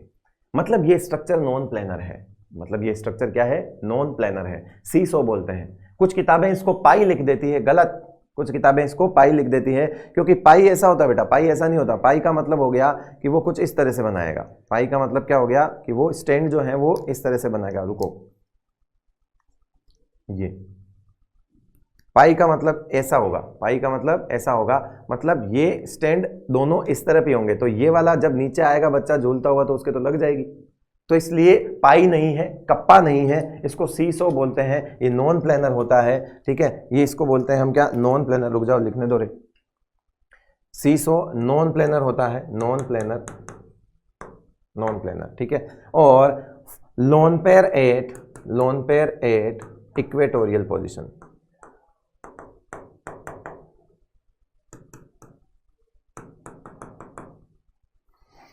Loan pair at equatorial position. अब आपका डाउट कि सर आपने इसको लोन पेयर को ऊपर क्यों नहीं लगाया, तो वो तो मैं वैसे ही बता चुका हूं कि एंगल ज्यादा है, एंगल जहां ज्यादा है वहां ले जाओ। अगर आप इसको मान लो एक्सियल पर लगा देते, एक्सियल पर लगा देते, तो बेटा ये नीचे की 3 वैलेंसी के साथ रिपल्शन करता, नीचे की 3 वैलेंसी के साथ रिपल्शन करता, मतलब अभी जितना भी रिपल्शन इसमें हो रहा है उससे तो ज्यादा ही रिपल्शन होता। और हमारा एम क्या रहता है कि मॉलिक्यूल जो है वो ऐसी ज्योमेट्री एक्वायर करेगा, हमने स्टार्टिंग में पढ़ा है, जिससे रिपल्शन क्या हो, मिनिमम हो। रिपल्शन क्या हो बेटा, मिनिमम रिपल्शन हो। इसका मतलब है इसको जब हम इक्वेटोरियल पर लाते हैं तो रिपल्शन जो है वो मिनिमम होगा। इसको बोलते हैं बेटा सीसो। कुछ जगह पे इसको डिस्टोर्टेड टेट्राहेड्रल भी बोल देते हैं। क्या बोलते हैं इसको, डिस्टोर्टेड टेट्राहेड्रल। डिस्टोर्टेड टेट्राहेड्रल क्यों बोला, क्योंकि 4 वैलेंसी है और 109.5 डिग्री का एंगल नहीं है, तो डिस्टोर्टेड। डिस्टोर्ट मतलब खराब हो जाना, बिगड़ जाना। अगर एग्जैक्ट 109.5 डिग्री एंगल है और फिर 4 वैलेंसी है तो उसको तो टेट्राहेड्रल बोलेंगे। यहां पर वैलेंसी तो 4 बच गई लोन पेयर के बाद, लेकिन एंगल 109.5 डिग्री नहीं है, तो एक तरह से कह सकते हो कि ये डिस्टोर्टेड टेट्राहेड्रल है। मतलब बोल सकते हो टेट्राहेड्रल है बट खराब वाला टेट्राहेड्रल है। नाम है, कभी आ गया सामने तो परेशानी हो जाएगी, इसलिए बोल रहा हूं। चलो आगे आ जाओ। अब आता है हमको लोन पेयर कितने जोड़ने हैं, 2। कितने लोन पेयर जोड़ने हैं, 2 लोन पेयर जोड़ने हैं। 2 लोन पेयर मतलब अब उसी में एक और बढ़ाना है। तो आप मुझे बताओ कि अगर आपने फर्स्ट वाला लोन पेयर इक्वेटोरियल पे लगा दिया तो आप दूसरा लोन पेयर एक्सियल पे तो लगा ही नहीं सकते, सोचना भी मत, क्योंकि फिर अगर आप एक्सियल पर लगा दोगे, अगर आप एक्सियल पे लगा दोगे तो इस लोन पेयर और इस लोन पेयर के बीच में 90 डिग्री का एंगल आ जाएगा, ये लड़ मरेंगे। तो अगर एक झगड़ा करने वाले को आपने दूर रख लिया तो अब दूसरा और तीसरा जो भी लाओगे उसको तो भैया उस वाले से तो दूर ही रखना है, क्योंकि दो झगड़ालू व्यक्तियों को एक साथ पास पास में नहीं रख सकते। तो मतलब अब कंडीशन क्या आ गई कि अगर आपने पहला इक्वेटोरियल पे लगाया है तो दूसरा भी इक्वेटोरियल पे ही लगेगा और तीसरा भी इक्वेटोरियल पे ही लगेगा। गलती से भी एक्सियल पे मत लगाना, रिपल्शन बहुत ज्यादा हो जाएगा क्योंकि 90 डिग्री का एंगल होता है। तो आगे वाले केस में AB3L2 जब बना रहे हो तो देखो मैंने ये वाला भी इक्वेटोरियल पे लिया है, ये वाला भी इक्वेटोरियल पे लिया है, ये वैलेंसी यहां छोड़ दी और ये वाली वैलेंसी तो यहां पर, ऊपर वाली वैलेंसी तो एज इट इज है ही सही। तो ये कुछ इस तरह से आपको दिखेगा, ठीक है।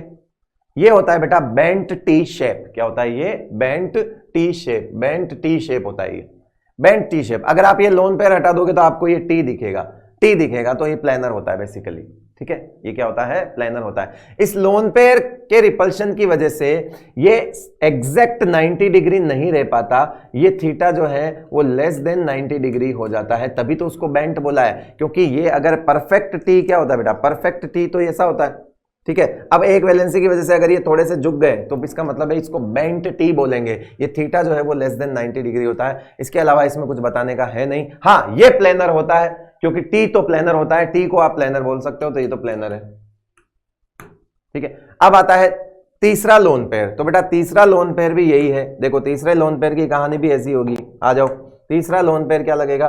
तीसरा लोन पेयर लगेगा ऐसे, ये ए। अगर मैंने कहा था सारे लोन पेयर कहां लगेंगे? इक्वेटोरियल पे ही लगेंगे, ये देखो, ठीक है, इक्वेटोरियल पर ही लगेंगे। अब देखो आप इसको, क्या मैं आपको ऐसे बोल सकता हूं कि यहां पर तो वो वाला बी है ही सही, यहां पर वो वाला बी है, ये आपस में ही लड़ मरे, ये आपस में ही लड़ मरे। और आपस में अगर लड़ मरेंगे तो यहां पर इसका थीटा का, इसके एंगल पर ये ए बी रिजल्टिंग हमारे सामने क्या आएगा? ये ऐसा आएगा, ऐसा वाला, जिसको हमने क्या बोल दिया? लीनियर। क्या बोल दिया मैंने? लीनियर। ये थीटा इसमें एग्जैक्ट 180 डिग्री होता है, थीटा एग्जैक्ट 180 डिग्री होता है। और दूसरा इसमें ये आइसो स्ट्रक्चरल होता है, आइसोस्ट्रक्चरल विथ। आइसोस्ट्रक्चरल विथ क्या होगा? आइसोस्ट्रक्चरल विथ क्या हो जाएगा? लीनियर कौन था बेटा? AB2L1 था। ये भी कैसा था? लीनियर ही था। तो ये भी लीनियर है, ये भी लीनियर है, तो ये आइसोस्ट्रक्चरल हो जाएंगे। अब आपको बात समझ आ गई होगी कि लोन पेयर कुल मिला के ट्राइगोनल बाई पिरामिडल से जो भी आप लोन पेयर लगा रहे हो, AB5L1 के केस में, L0 के केस में, TBP के केस में, आप जितने लोन पेयर लगाओगे, लोन पेयर हमेशा loan pair at equatorial position, loan pair at equatorial position, lone pair कहां लगेंगे? इक्वेटोरियल पोजीशन पे लगेंगे। समझ में आई बात? ठीक है, चलो नोट करो इसको, फिर आगे देखते हैं। नोट करो।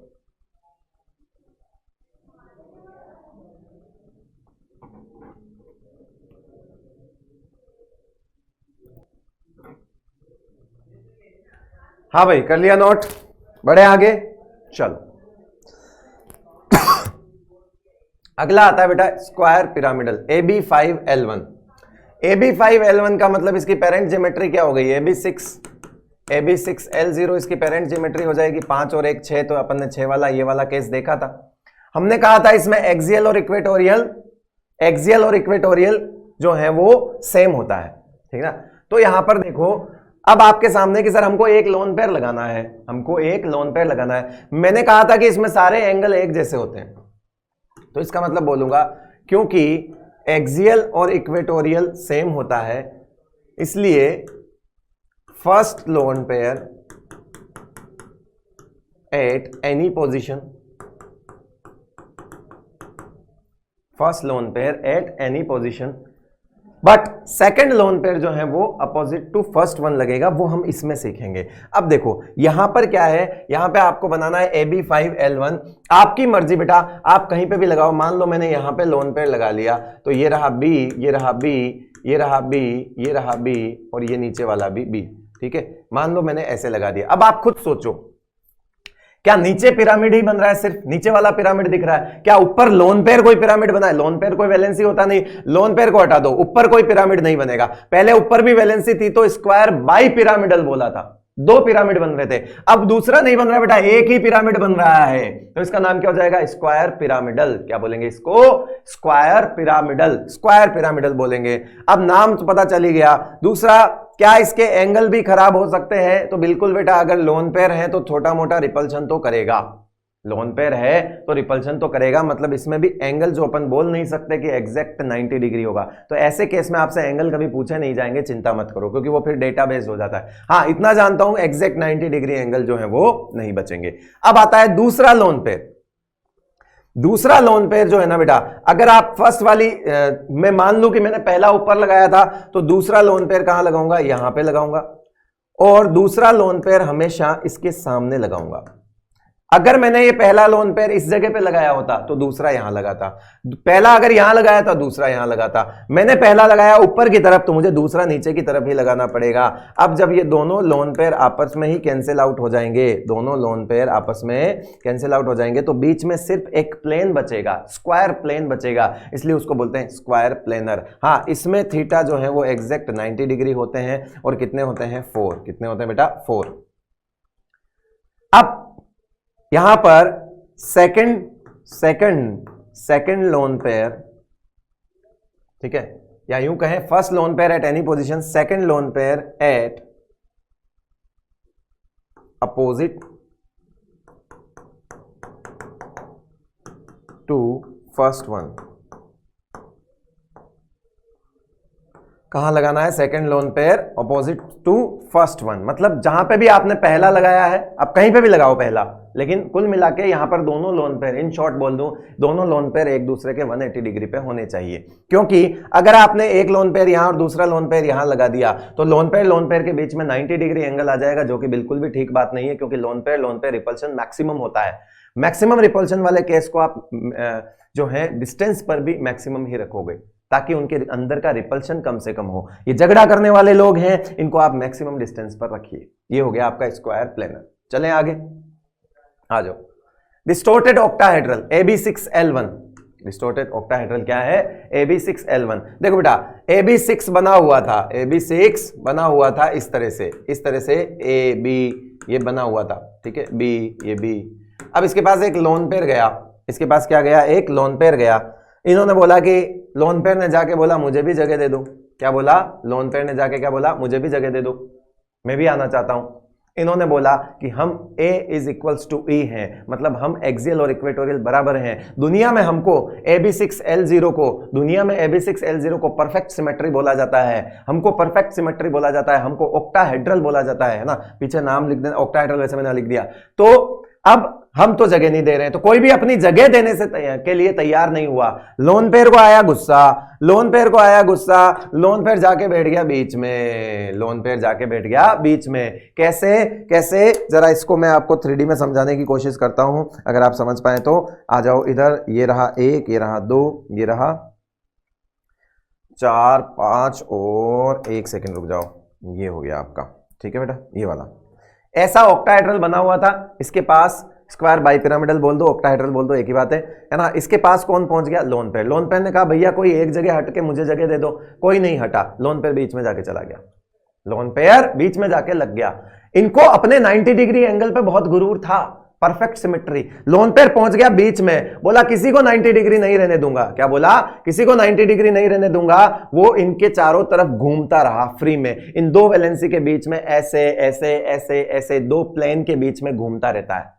दो प्लेन के बीच में लोन पेयर अगर घूमता रहेगा तो जहां जहां जाएगा सबके एंगल खराब करेगा, क्योंकि इसके बीच में अगर मैं लोन पेयर लगा रहा हूं तो ये लोन पेयर इसको भी रिपेल करेगा, इसको भी रिपेल करेगा, मतलब एंगल जो है वो खराब करेगा। तो ये घूमते रहेंगे, ये घूमता रहेगा लोन पेयर, और जो इनको गुरूर था अपने 90 डिग्री एंगल का, वो 90 डिग्री एंगल इसने जाके खराब कर दिया। तो बताओ, ये कहते थे कि हमको दुनिया में ऑक्टाहेड्रल कहा जाता है। क्या कहते थे ये, हमको दुनिया में ऑक्टाहेड्रल कहा जाता है, हम दुनिया में ऑक्टाहेड्रल है, सिमेट्रिक है। इसने कहा मैं सब खराब कर दूंगा। डिस्टॉर्टेड का मतलब खराब कर देना। ये लोन पेयर गया और उसके ऑक्टाहेड्रल को खराब कर दिया, इसलिए इसका नाम होता है डिस्टॉर्टेड ऑक्टाहेड्रल, है ना। डिस्टॉर्टेड ऑक्टाहेड्रल क्योंकि इसने पूरी ऑक्टाहेड्रल ज्योमेट्री को खराब कर दिया। यहां पर थीटा जो है वो 90 डिग्री का नहीं होगा, क्योंकि डिस्टॉर्ट हो चुका है। यहां पर कोई थीटा जो है वो 90 डिग्री का नहीं होगा, तो थीटा जो है वो खराब हो गया। चलो आ जाओ आगे।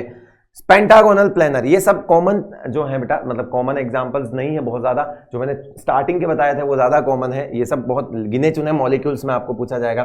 पेंटागोनल प्लेनर, क्या बोला मैंने? Pentagonal planar. मुझे ये बताओ, ये वाले में हमारे पास ये एंगल कितना था? 72 डिग्री। कितना था? 72 डिग्री। अब आपको इसमें दो लोन पेयर लगाने हैं। क्या लगाने हैं आपको? इसमें दो लोन पेयर लगाने हैं। तो ये एंगल क्या था बेटा? 90 डिग्री था। ये एंगल 90 डिग्री था, तो पहला लोन पेयर यहां लगा लो और दूसरा लोन पेयर यहां लगा दो। सर यहां क्यों लगाया? क्योंकि जहां एंगल ज्यादा होगा वहीं पे तो लोन पेयर लगाएंगे बेटा। अगर मैं 72 डिग्री पर लोन पेयर लगा दूंगा तो लोन पेयर रिपल्शन में ज्यादा हो जाएगा। आप खुद सोचो, ये वाला केस तो ट्राइगोनल बाई पिरामिडल का उल्टा चलता है। ये वाला केस तो ट्राइगोनल बाई पिरामिडल का उल्टा चलता है, टीबीपी का उल्टा चलता है, क्योंकि ट्राइगोनल बाई पिरामिडल में प्लेन में 120 डिग्री था, इसलिए हम ज्यादा एंगल पे लोन पेयर लेके गए थे। यहां प्लेन में 72 डिग्री है और एक्सीएल पर ज्यादा एंगल है, इसलिए हम एक्सीएल पर लोन पेयर लेंगे। तो उल्टा सोचा, क्योंकि जहां एंगल ज्यादा होगा वहीं पर हम लेके जाएंगे। यहां पर इसको बोलते हैं पेंटागोनल प्लेनर। क्या बोलते हैं इसको? पेंटागोनल प्लेनर बोलते हैं। इसमें सिर्फ और सिर्फ थीटा बचता है, 72 डिग्री के थीटा बचेंगे और वो भी 5 बचेंगे, क्योंकि ये लोन पेयर इनको जितना नीचे दबाएगा उतना का उतना ये लोन पेयर उसको वापस ऊपर भी दबाएगा। नीचे वाला ऊपर की तरफ दबाएगा, ऊपर वाला नीचे की तरफ दबाएंगे, दोनों बराबर तरीके से दबाएंगे, तो ये जहां है वहीं रह जाएंगे, मतलब एंगल खराब नहीं करेंगे। तो इसका मतलब है यहां पर 72 डिग्री के 5 एंगल होंगे ही होंगे। इसको बोलते हैं बेटा पेंटागोनल प्लेनर। चलिए, अब आपका काम क्या है वो मैंने आपको सारा 3D के अंदर दिखा दिया, एंगल्स कितने होते हैं सारे काउंट करवा दिया। अब आपका काम है, एंगल वेंगल तो ठीक है आपको याद रह जाएंगे, कोई दिक्कत नहीं। पहला इंपॉर्टेंट काम यह है कि AB2 L1 AB2 L0 से लेके यहां तक, स्टार्टिंग से लेके यहां तक एक साथ लिखोगे और उनकी शेप क्या होती है वो एक साथ सिर्फ नाम लिख दोगे। अगर आप चाहो तो ये काम मैं आपके लिए कर लेता हूं। चलो मैं अब आपको इन शॉर्ट बता रहा हूं कि सबसे ज्यादा इंपॉर्टेंट काम क्या है। कि सबसे पहले जैसे AB2 L0 आया, फिर AB3 L0 आया, फिर AB4 L0 आया था, क्या हो गया इसके, फिर AB5 L0 आया था, फिर AB6 L0 आया था, फिर AB7 L0 आया था। क्या याद है? ये सारे लोन विदाउट लोन पेयर वाले केस थे। इसका नाम क्या था? इसका क्या नाम था? लीनियर था। ये कैसा था? लीनियर था। ये कैसा था? ट्राइगोनल प्लेनर था। कैसा था बेटा? ट्राइगोनल प्लेनर था। ये कैसा था? टेट्राहेड्रल था। कैसा था? टेट्राहेड्रल। ये मैं वापस लिख रहा हूं ताकि आपको इतनी स्लाइड्स नहीं देखनी पड़े, क्योंकि सबसे ज्यादा काम आपके यही आएगा। जैसे ही आप उस फॉर्मूले से मॉलिक्यूल का टाइप निकालोगे, आपको पता होना चाहिए इस मॉलिक्यूल का टाइप क्या होता है और इसका नाम क्या होता है। तो ये नाम याद होना इंपॉर्टेंट है। समझ लिया आपने, 3D के अंदर विजुलाइज भी कर दिया, लेकिन आपको पता ही नहीं है कि AB5 L0 को क्या कहते हैं, तो फिर क्या फायदा उन एंगल्स को रटने का। AB5 L0 होता है बेटा TBP, trigonal bi pyramidal. AB6 L0 होता है SBP, स्क्वायर बाई पिरामिडल, या फिर एक और नाम लिख सकते हैं ऑक्टाहेड्रल। उसके बाद AB7 L0 होता है पेंटागोनल बाई पिरामिडल, PBP। ठीक है बेटा। अब आ जाओ लोन पेयर वाले। सबसे पहले AB2 L1, उसके बाद AB3 L1, उसके बाद AB2 L2, उसके बाद AB4 L1, उसके बाद AB3 L2, उसके बाद AB2 L3, उसके बाद AB4 L1, sorry AB4 L1 नहीं, AB5 L1, उसके बाद AB4 L2, उसके बाद AB6 L2, उसके बाद AB5 L2। यही थे भाई लोन पेयर वाले केस। इसका नाम क्या था? बेंट। क्या बोल दिया इसको? बेंट। ये कैसा था? Trigonal pyramidal. Trigonal pyramidal. ये कैसा था? बेंट। ये भी बेंट था। तो क्या ये और ये दोनों आइसो स्ट्रक्चरल होंगे? ये और ये क्या होंगे? Iso structural. ठीक है। उसके बाद 4-1 सीसो, 3-2 bent T, 2-3 linear, 5-1 square pyramidal, 4-2 square planar, 6-1 आएगा, 6-1 डिस्टोर्टेड ऑक्टाहेड्रल, 5-2 पेंटागोनल प्लेनर। ये लो, ये सारे नाम पता होने चाहिए, तब तो हम आगे बढ़ पाएंगे, वरना कोई मतलब नहीं है इन सब चीजों का, है ना। एंगल वगैरह सब आपको विजुलाइज करवा दिया, सब कुछ कर दिया, अच्छी बात है। अब आते हैं कुछ एक सवाल करते हैं, जैसे अब आपको सवाल करने में मजा आएगा। मैं यहाँ पर एक स्लाइड ऐड करता हूँ, कुछ सवाल करते हैं और उसमें से कुछ मैं बता दूंगा, कुछ आपको घर पे करने, सारा होमवर्क करना है, ठीक है। खूब सारे मैं बता दूंगा। Give the correct name of shape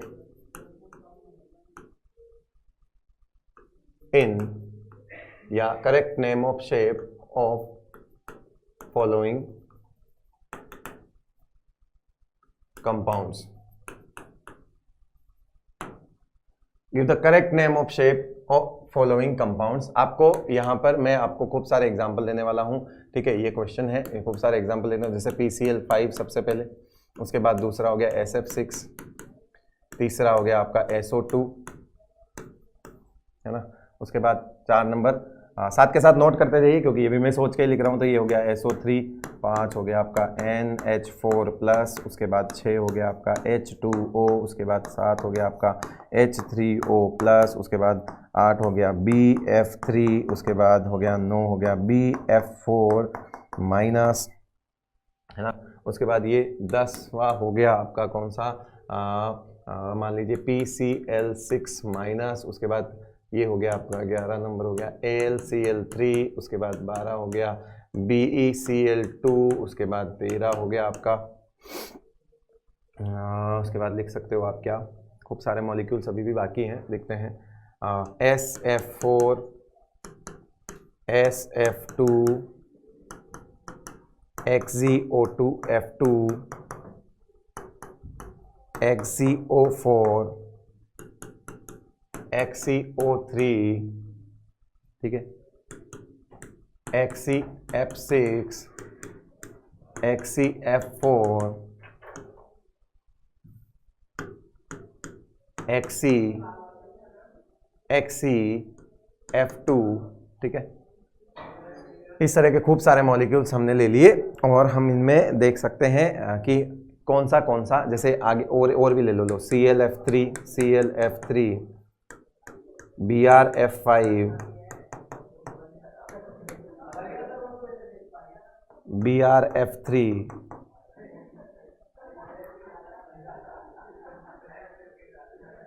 ठीक है। 24 पे ले लो आप I3-, 25 पे ले लो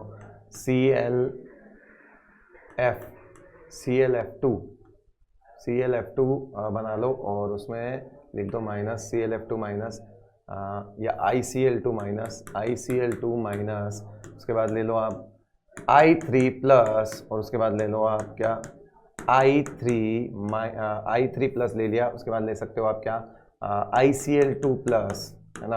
उसके बाद ले सकते हो आप PCl4+। ये खूब सारे एग्जाम्पल आपको होमवर्क के तौर पे करने हैं, ठीक है। होमवर्क के तौर पे आपको ये सारे काम करने बेटा। अब जो और भी ले लो, चलो 30 पूरे कर देते हैं। BH4- NO3-, ठीक है, ये लीजिए। और भी खूब सारे होते हैं, अभी जो मुझे इंस्टेंट जो याद आए वो मैंने लिख दिए। ऐसा नहीं है कि सिर्फ सारे खत्म हो जाएंगे, ऐसा कुछ नहीं है ना। जितने मुझे याद थे मैंने लिख दिए, होमवर्क के लिए इतने काफी। बाकी आप अदर सोर्सेज से जब भी देखोगे तो आप इतनी प्रैक्टिस करने के बाद आप काबिल बन जाओगे कि आप बाकियों के भी लिख लो। चलिए सबसे पहले अपन 1-2 एग्जाम्पल कर लेते हैं, कुछ ऐसे एग्जाम्पल जो मैं आपको बता देता हूं। फॉर एग्जाम्पल जैसे मैंने जीनोन XeO2F2 लिख दिया बेटा। क्या लिख दिया मैंने इसमें? एग्जाम्पल के तौर पर मैं आपको प्रैक्टिस करवा रहा हूं XeO2F2, ठीक है बेटा। XeO2F2 में आपको सिर्फ ये सोचना है जीनोन के पास वैलेंस इलेक्ट्रॉन कितने होते हैं? 8 होते हैं। ऑक्सीजन कितने हैं? 2 हैं। ऑक्सीजन कितने हैं? 2 हैं।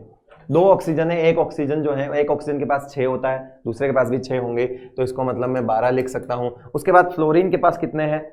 7 होते हैं। यहाँ पे कितने फ्लोरीन हैं? 2 हैं, तो यहाँ मैं 14 लिख सकता हूँ। बताओ ये कितने हो जाएंगे? ये हो जाएंगे आपके कितने? 20, 10, 30 और ये 34 हो जाएंगे। कितने हो जाएंगे बेटा? 34, ठीक है। तो मतलब 34 डिवाइड बाय जब 8 आप करोगे, 34 डिवाइड बाय जब आप 8 करोगे तो इसमें आपका क्वोशंट आएगा, और वो क्वोशंट कितना आएगा? 4। क्वोशंट कितना आएगा? 4। मतलब ये आपका क्या होगा? n। ये क्या होगा? आपका n होगा। उसके बाद रिमाइंडर कितना आएगा? रिमाइंडर कितना आएगा आप खुद सोचो, रिमाइंडर कितना आएगा बेटा, ये 32 यहाँ होगा, ठीक है, 32 यहाँ होगा, तो रिमाइंडर आएगा आपका, रिमाइंडर आएगा 2, जिसको हम डिवाइड बाई 2 करके क्या निकाल देंगे, m निकाल देंगे। मतलब ये आपका 1 जो आएगा, 1 जो आएगा, रिमाइंडर डिवाइड बाई 2, 2 बाई 2 करके क्या निकाल देंगे, m निकाल देंगे। ये लोन पेयर आ गए और ये सिग्मा पेयर आ गए। क्या आ गए, ये sigma pair, sigma bond pair. मतलब अब आप इसको सीधा सीधा लिख सकते हो, कैसा, अब आप इसको लिख सकते हो इस तरह, यहीं पे लिख दीजिए a, फिर क्या लिखोगे आप, b कितने आ रहे हैं बेटा 4, b कितने आ रहे हैं 4, और AB4L1 लिख दोगे। जैसे ही AB4L1 लिखोगे क्या लिख दोगे, C100। जैसे ही AB4 लिख दोगे आंसर में क्या लिख दोगे, C100। आंसर में क्या लिख दोगे, सीधा C100। आपको कुछ नहीं करना है, खाली एक फॉर्मूला लगाना है, total valence electron divide by 8। अगर हाइड्रोजन सराउंडिंग में है तो ये फॉर्मूला मत लगाना, हाइड्रोजन सराउंडिंग में है तो ये वाला फॉर्मूला मत लगाना। उस केस में आपको फॉर्मूला लगाना पड़ेगा डायरेक्ट हाइड्रोजन, जितने हाइड्रोजन है उतने माइनस कर देना, जितने हाइड्रोजन है उतने माइनस कर देना, समझ जाओगे। उसके बाद आता है आपके पास क्या, फॉर एग्जाम्पल यहां से मैंने और कुछ उठा लिया, ये जैसे I3 माइनस को लेके काफी परेशान रहते हैं बच्चे, तो मैं I3 माइनस ही कर लेता हूं पहले। अगला एग्जाम्पल है I3 माइनस, कुछ नहीं करना है बेटा, 3 आयोडीन है। अब देख के घबरा जाते हैं कि 3 आयोडीन है तो कैसे क्या, अरे अगर 3 आयोडीन है, एक बीच में बैठा होगा, 2 साइड में लग रहे होंगे, एक बीच में बैठा होगा, 2 साइड में लग रहे हैं, घबरा क्यों गए कि सेंट्रल और सराउंडिंग सेम नहीं हो सकते क्या, हो सकते हैं ना बेटा। आपको अभी तक आदत क्या है, आप इसको I3 माइनस को देख के तो परेशान हो जाते हो, लेकिन ICl2 माइनस को देख के परेशान नहीं होते, क्योंकि आपको पता लगता है आयोडीन को बीच में बिठाओ, दोनों Cl को इधर लगाओ। तो बेटा सेम चीज है, 3 आयोडीन है तो एक आयोडीन को बीच में बिठाओ, 2 को साइड में लगाओ। तो बताओ आयोडीन कितने हो गए, 3 हो गए। 3 आयोडीन का मतलब कितना हो गया, ये 21 हो गया। 21 प्लस 1 कर दिया क्योंकि ये एक इलेक्ट्रॉन एक्स्ट्रा है, डिवाइड बाई 8 कर दिया। 22 डिवाइड बाई 8 जब करोगे, 22 डिवाइड बाई जब 8 करोगे तो कितना आएगा, कितना आएगा, कितना निकाल सकते हो इसका, 2 बार जाएगा तो इसका क्वोशिएंट कितना आ जाएगा, 2 आ जाएगा। मतलब वो आपका n हो गया, सिग्मा बॉन्ड पेयर हो गया। अब यहाँ पे आ जाएगा 16 मतलब रिमाइंडर कितना आ जाएगा, रिमाइंडर आ जाएगा आपका 6, रिमाइंडर कितना आ जाएगा, 6 आ जाएगा। तो रिमाइंडर डिवाइड बाई 2 कर दोगे तो 6 डिवाइड बाई 2 करोगे कितना आ जाएगा, कितना आ जाएगा आपका 3, ये क्या आ जाएगा m। तो अब इसको क्या लिखोगे, AB2L3, ये होता है बेटा लीनियर, जाके चेक कर लेना ये कैसा होता है, लीनियर, खत्म, ये होता है लीनियर। AB2L3 टाइप का मॉलिक्यूल आएगा I3 माइनस, AB2L3 टाइप का सेम है। अगर आप प्लस वाला कोई देख लेते हो, जैसे I3 प्लस ही ले लो, फॉर एग्जांपल आपने क्या ले लिया यहाँ पे, I3 प्लस ले लिया, रुको यहाँ पे इसको अलग करने दो, I3 प्लस ले लिया, यहाँ पे ले लिया आपने क्या, I3 प्लस। I3 प्लस अगर लोगे तो क्या होगा, I3 प्लस में वही बात है बेटा, यहाँ पे 21 है लेकिन -1 करना पड़ेगा। क्यों, क्योंकि एक प्लस है तो यहाँ पे -1 डिवाइड बाई 8 करोगे तो 20 डिवाइड बाई 8 हो जाएगा। क्वोशिएंट यहीं पे भी वही आएगा बेटा 2, क्वोशिएंट कितना आएगा 2, लेकिन यहाँ पे रिमाइंडर कितना आएगा, रिमाइंडर डिवाइड बाई 2 का मतलब कितना हो जाएगा, रिमाइंडर कितना आएगा, देखो 16 कितना आएगा, 4 डिवाइड बाई 2 कितना आ जाएगा 2, ये आ जाएगा आपका m, ये आ जाएगा आपका n। तो ये कैसा हो गया बेटा, ये हो गया AB2L2 टाइप का molecule, that is your bent shape. कैसा हो जाएगा, ये बेंट एंगुलर, ऐसे निकाल सकते हो। समझ गए बात को, समझ में आया। अब आपने ये निकालना सीख लिया, आपने क्या निकालना सीख लिया, आपने सिग्मा बॉन्ड पेयर निकालना सीख लिया और लोन पेयर निकालना सीख लिए। अब होने वाला है जादू, अब होने वाला है जादू। और जादू ये कहता है कि जब आप ये सारे निकाल लो, मैं नहीं बता रहा हूं कि हाइब्रिडाइजेशन क्या होता है क्या नहीं होता है, वो सब हम अगले लेक्चर में डिस्कस करने वाले हैं, लेकिन आप हाइब्रिडाइजेशन की स्टेट निकाल सकते हो, हाइब्रिडाइजेशन निकलता कैसे है वो देख सकते हो।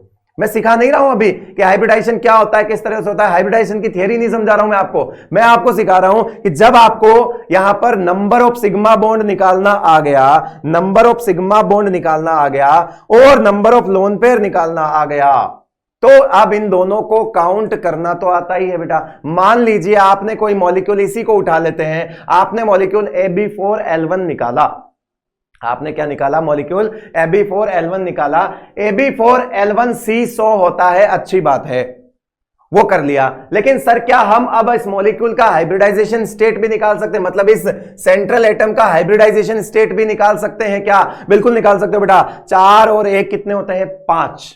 अब आपके सामने ये जुगाड़ है, यहां पर क्या देखो, number of hybrid orbital is equals to होता है lone pair plus sigma, lone pair plus sigma. और ये तो हमको निकालना आता है क्योंकि हमको पता है ABN और LM में, ABN और LM में ये क्या होता है, ये क्या होता है सिग्मा, और ये क्या होता है लोन पेयर। मतलब अगर इन दोनों को काउंट कर दूं, सिग्मा प्लस लोन पेयर को काउंट कर दूं, मतलब यहां पर अगर मैं ये M है और ये N है, इनको अगर काउंट कर दूं तो उस हिसाब से मैं आंसर दे सकता हूं। मतलब मुझे अब कुछ नहीं करना, जिसका टोटल 5 उसका हाइब्रिडाइजेशन sp3 थी, जिनका टोटल 2 उनका हाइब्रिडाइजेशन। जैसे यहां पर AB4L1 टोटल कितना हो रहा है बेटा 5, कितना हो रहा है 5, तो हाइब्रिडाइजेशन क्या लिख दोगे sp3d।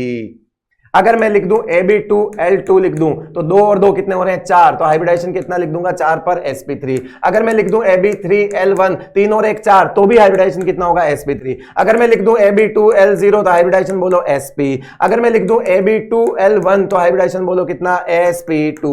इस तरह से आप निकाल सकते हो वो सारे मॉलिक्यूल। आपका एक और होमवर्क, वो सारे मॉलिक्यूल जो मैंने आपको दिए हैं उनमें आपको ज्योमेट्री भी निकालनी है, शेप भी निकालनी है। एक ही बात है, शेप ज्योमेट्री एक ही बात है, शेप भी निकालनी है। और जब टाइप ऑफ मॉलिक्यूल आप निकालना सीख ही गए बेटा, तो उनको जोड़ के उनका सेंट्रल एटम का हाइब्रिडाइजेशन भी निकालना है। ये सीधा सीधा जुगाड़ हो जाएगा। आप एक साथ 2 चीजें सीख गए, एक तरीके से 2 चीजें सीख गए, एक पंथ 2 काज हो गया बेटा। यहां पे आपने टाइप ऑफ मॉलिक्यूल भी निकालना सीख लिया और इनको जोड़कर सीधा हाइब्रिडाइजेशन स्टेट पे भी पहुंच गए। मैंने ये नहीं बढ़ाया अभी कि हाइब्रिडाइजेशन क्या होता है, कैसे होता है, ये सब पढ़ाऊंगा, उसके थ्योरेटिकल एस्पेक्ट सारे बताऊंगा, लेकिन हाइब्रिडाइजेशन कैलकुलेट कैसे करते हैं, निकालते कैसे हैं, वो हमने निकाल दिया। हाइब्रिडाइजेशन हमने निकालना सीख लिया। आ जाओ फिर कुछ सवाल कर लेते हैं। विच of the following is planar species, which of the following is planar species. इसमें से प्लेनर कौन है बेटा, CH4 होता है, AB4L0। आपको टाइम लगेगा, प्रैक्टिस हो जाएगी, उसके बाद सीधा सीधा चैप दोगे। कार्बन के वैलेंस शेल में कितने होते हैं 4, 4 के 4 काम आ गए, कुछ नहीं बचेगा। ठीक है, हाइड्रोजन वाले केस में जितने हाइड्रोजन उतने माइनस कर दो। कार्बन के वैलेंस शेल में इलेक्ट्रॉन कितने होते हैं 4। मैं फिर कह रहा हूं ये सब तब अच्छा लगेगा जब आपको वैलेंस इलेक्ट्रॉन वगैरह पता होंगे, वरना कोई मतलब नहीं बेटा। जब तक आपको वैलेंस इलेक्ट्रॉन नहीं पता तब तक कोई मतलब नहीं है, क्योंकि जिस थ्योरी के नाम में पहला वर्ड ही वैलेंस है और वही नहीं पता तो फिर बेटा कोई मतलब नहीं। पहले वैलेंस इलेक्ट्रॉन कितने होते हैं उसका ध्यान करो। सल्फर के पास वैलेंस इलेक्ट्रॉन कितने होते हैं 6। मैंने कहा था वैसे तो आप इसमें फॉर्मूला लगा सकते हो, ऐसा नहीं कि इसमें फॉर्मूला नहीं लगेगा, लेकिन मैंने कहा था जैसा हाइड्रोजन होता है वैसे हेलोजन होते हैं, एक एक बॉन्ड से जुड़ते हैं। मतलब अगर हाइड्रोजन अगले का एक इलेक्ट्रॉन खा रहा है तो फ्लोरीन भी एक ही खा रहा होगा, क्लोरीन भी एक ही खाएगा, ब्रोमीन भी एक ही खाएगा, आयोडीन भी एक ही खाएगा। मतलब जितने फ्लोरीन उतने हटा दो। तो सल्फर के वैलेंस इलेक्ट्रॉन 6 होते हैं, 4 काम आ गए तो AB4 लिख दिया, 4 काम आ गए तो 2 बच गए। 2 इलेक्ट्रॉन बचने का मतलब लोन पेयर 1 बच गया। 2 इलेक्ट्रॉन बचने का मतलब लोन पेयर 1 बच गया। BCl3 बोरोन के पास कितने होते हैं 3। कितने होते हैं 3। आपने 3 के 3 काम में ले लिए। बताओ क्या लिख दूं, AB3L0 लिख दूं, क्योंकि कुछ भी नहीं बचेगा जब 3 के 3 काम आ जाएंगे। बेटा ये प्लेनर होता है, ये नॉन प्लेनर होता है,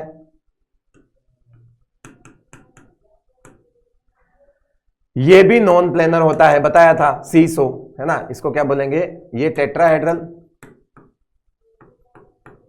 ये ट्राइगोनल प्लेनर, जिसके नाम में ही प्लेनर है वो तो प्लेनर हो गया, आंसर तो आ गया। ये होता है आपका सीसो, क्या होता है बेटा सीसो, ये भी नॉन प्लेनर होता है, बताया था। पाई नहीं बोलते हैं इसको, सीसो बोलते हैं, है ना। वो जो डंडे होते हैं, स्टैंड जो होता है पार्क में, उसका प्लेन अलग होता है और जिन पर बच्चे बैठे होते हैं उनका प्लेन अलग होता है। नॉन प्लेनर स्ट्रक्चर है। ये हो गया आपका सवाल। अगला आ जाओ, which of the following is not isostructural with SiCl4। तो सबसे पहले हमारा काम है SiCl4 की कहानी पहचानो। SiCl4 सिलिकॉन कौन से ग्रुप का, कार्बन के ग्रुप का। मतलब वैलेंस शेल में कितने इलेक्ट्रॉन, वैलेंस शेल में कितने इलेक्ट्रॉन 4 इलेक्ट्रॉन। कितने इलेक्ट्रॉन वैलेंस शेल में 4 इलेक्ट्रॉन। 4 के 4 काम आ गए, क्योंकि हेलोजन है तो अपन सीधा सीधा सोच सकते हैं एक ही खाएगा तो 4 खा गए। तो यहां पर AB4L0 हो गया, ये टेट्राहेड्रल हो गया। अब इनमें से ऑप्शन में जो टेट्राहेड्रल होगा वही इसके साथ आइसोस्ट्रक्चरल होगा। नोट पूछा है, मतलब इसमें से अपने को जो टेट्राहेड्रल नहीं है वो ढूंढना है। देखो बेटा NH4 प्लस, नाइट्रोजन के पास वैलेंस शेल में कितने होते हैं 5, एक कम कर दो, प्लस हैं 4, 4 के 4 काम आ गए। बोलो क्या लिखोगे, AB4L0। SCl4 SO4 2 minus PO4 3 minus. अब देखो इनमें आपको फॉर्मूला लगाना पड़ेगा बेटा, इनमें आपको क्या लगाना पड़ेगा, फॉर्मूला लगाना पड़ेगा। आप फॉर्मूले से निकाल लेना, ये AB4L0 ही आएगा। इसमें भी आप फॉर्मूले से निकाल लेना, AB4L0 ही आएगा। कैसे? सल्फर और ऑक्सीजन मिलके टोटल 5 एटम हो रहे हैं, 5 इंटू क्या कर दोगे, 6 कर दोगे तो 30 तो ये हो गए, और प्लस 2 कर दोगे क्योंकि -2 है, तो इसका मतलब हो जाएगा ये कितना, 32 हो जाएगा। 32 डिवाइड बाई 8 करोगे तो बेटा 4 आएगा, रिमाइंडर आएगा नहीं, तो ये AB4L0 लिख दिया। सिमिलरली यहां पर भी ऐसा ही है। फास्फोरस के कितने होते हैं, 5 होते हैं। फास्फोरस के कितने होते हैं, 5 होते हैं। ऑक्सीजन के कितने होते हैं बेटा, ऑक्सीजन के वैलेंस शेल में 4 होते हैं, तो 6 होते हैं, तो ये कितना हो जाएगा, 24 हो जाएगा, प्लस 3 कर देना। ये कितने हो जाएंगे, ये कितने हो जाएंगे, ये भी देखो आप कितने हो जाएंगे, ये भी 32 ही हो रहे हैं, ये भी 32 ही हो रहे हैं, मतलब ये भी 4 आएगा क्वेश्चन, तो इसका मतलब ये भी AB4L0। ये भी टेट्राहेड्रल हो गया, ये भी टेट्रा हो गया, और ये भी टेट्राहेड्रल हो गया। तो बताओ इस HCl4 का हिसाब किताब देखो। सल्फर के पास कितने होते हैं, सल्फर के पास होते हैं 6, काम कितने आ गए, 4। जितने काम आ गए वो तो आप AB4 तो लिख ही दो। अब लेकिन 4 ही काम आए, 6 में से तो 2 बचे, 2 बच गए, मतलब 2 का मतलब 1 लोन पेयर हो गया, तो ये होता है बेटा आपका C100। क्या होता है ये, C100। ये आपका C100 है, आंसर यही होगा, क्योंकि नोट पूछा है। बाकी सब तो टेट्राहेड्रल ही है, इसी के जैसे हैं, ये आपका टेट्राहेड्रल नहीं है, इसलिए इसका आंसर हो जाएगा HCl4। आ जाओ आगे। विच of the following molecule has trigonal planar geometry. Trigonal planar geometry किसको कहते हैं बेटा, AB3L0 को। किसको कहते हैं, AB3L0 को। तो ऐसा कुछ ढूंढना है, AB3L0। इसके पास कितने होते हैं, 5, 3 काम आ गए, 1 बचा, तो AB3L1 आएगा। इसके पास कितने होते हैं, 3 काम आ गए, तो ये तो AB3L0 ही होगा। ठीक है, इसके पास कितने होते हैं, 5, 3 काम आ गए, तो ये बचेगा वापिस से AB3L1 बचेगा। 5 में से 3 ही काम आए।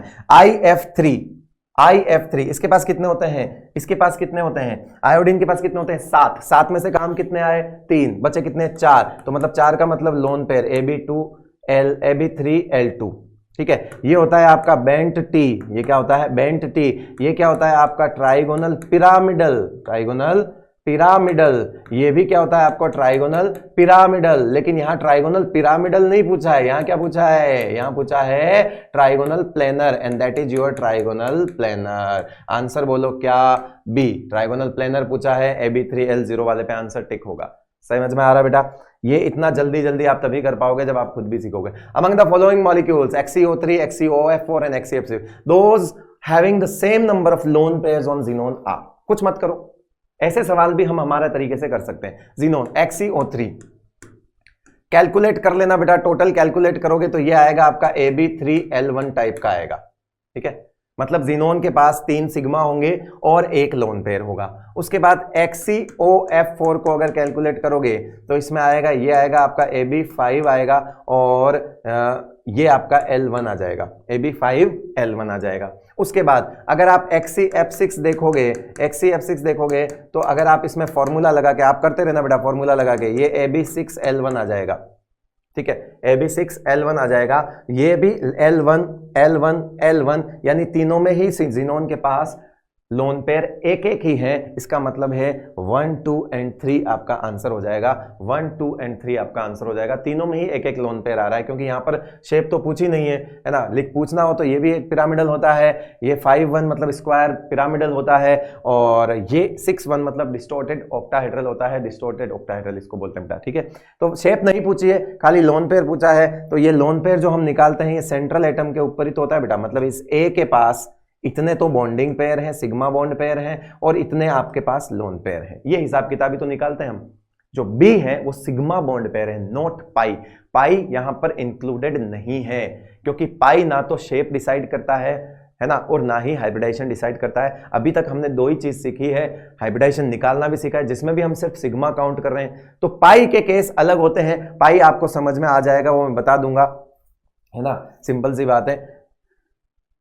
यहां पर कोई माइनस नहीं है, इसमें कोई भी माइनस नहीं है, चलो सीख लो। इसमें कोई माइनस नहीं तो सारे के सारे ऑक्सीजन डबल बॉन्डेड। इसमें भी कोई माइनस नहीं है तो ये जितना भी ऑक्सीजन दिख रहा है ये डबल बॉन्डेड। यहां तो डबल बॉन्ड की बात ही नहीं हो सकती। तो जब स्ट्रक्चर में ऑक्सीजन जो है और कोई भी माइनस नहीं है, जब स्ट्रक्चर में ऑक्सीजन है और माइनस नहीं है तो सारे ऑक्सीजन डबल बॉन्डेड होंगे, मतलब एक एक पाई बॉन्ड हो जाएगा हर एक ऑक्सीजन के साथ। सिग्मा तो हो गई, एक सिग्मा एक पाई मतलब डबल बॉन्ड, ठीक है ना बेटा। चलो माइनस है तो पहले से सिखा रखा है, माइनस है तो वह वाला ऑक्सीजन क्या होगा, सिंगल बॉन्डेड होगा।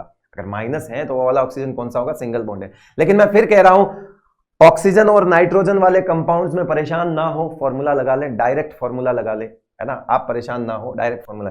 ये शेप पूछिए, स्ट्रक्चर बना बना के नहीं पूछना है आपको। कभी भी ऑब्जेक्टिव में स्ट्रक्चर वाला सवाल बहुत मुश्किल से आता है, या तो वो बना के देगा 4 ऑप्शन में स्ट्रक्चर और पूछेगा सही कौन सी गलत कौन सी, वो एक अलग बात है, वो एक अलग बात है। लेकिन यहां पर आपको क्या सीखना है, यहां पर आपको सिर्फ नाम सीखना है। ऐसा नहीं कि साइंटिस्ट बन जाना, आज जाके सब बना बना के देख रहे हो, बनाने का कोई मतलब नहीं, गलती कर दोगे, कहां डबल बॉन्ड लगाना पता ही नहीं है। जिसको ये नहीं पता कि ऑक्सीजन डबल बॉन्डेड होता है, वो ऑक्सीजन को एक बॉन्ड से जोड़ देगा तो स्ट्रक्चर तो गलत हो गई ना।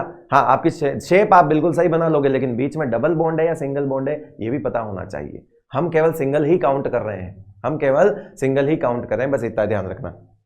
चलो आगे आ जाओ, एक सवाल और करते हैं। In the protonation of H2O, H2O का प्रोटोनेशन का मतलब होता है H2O को क्या खिला दो बेटा, H+।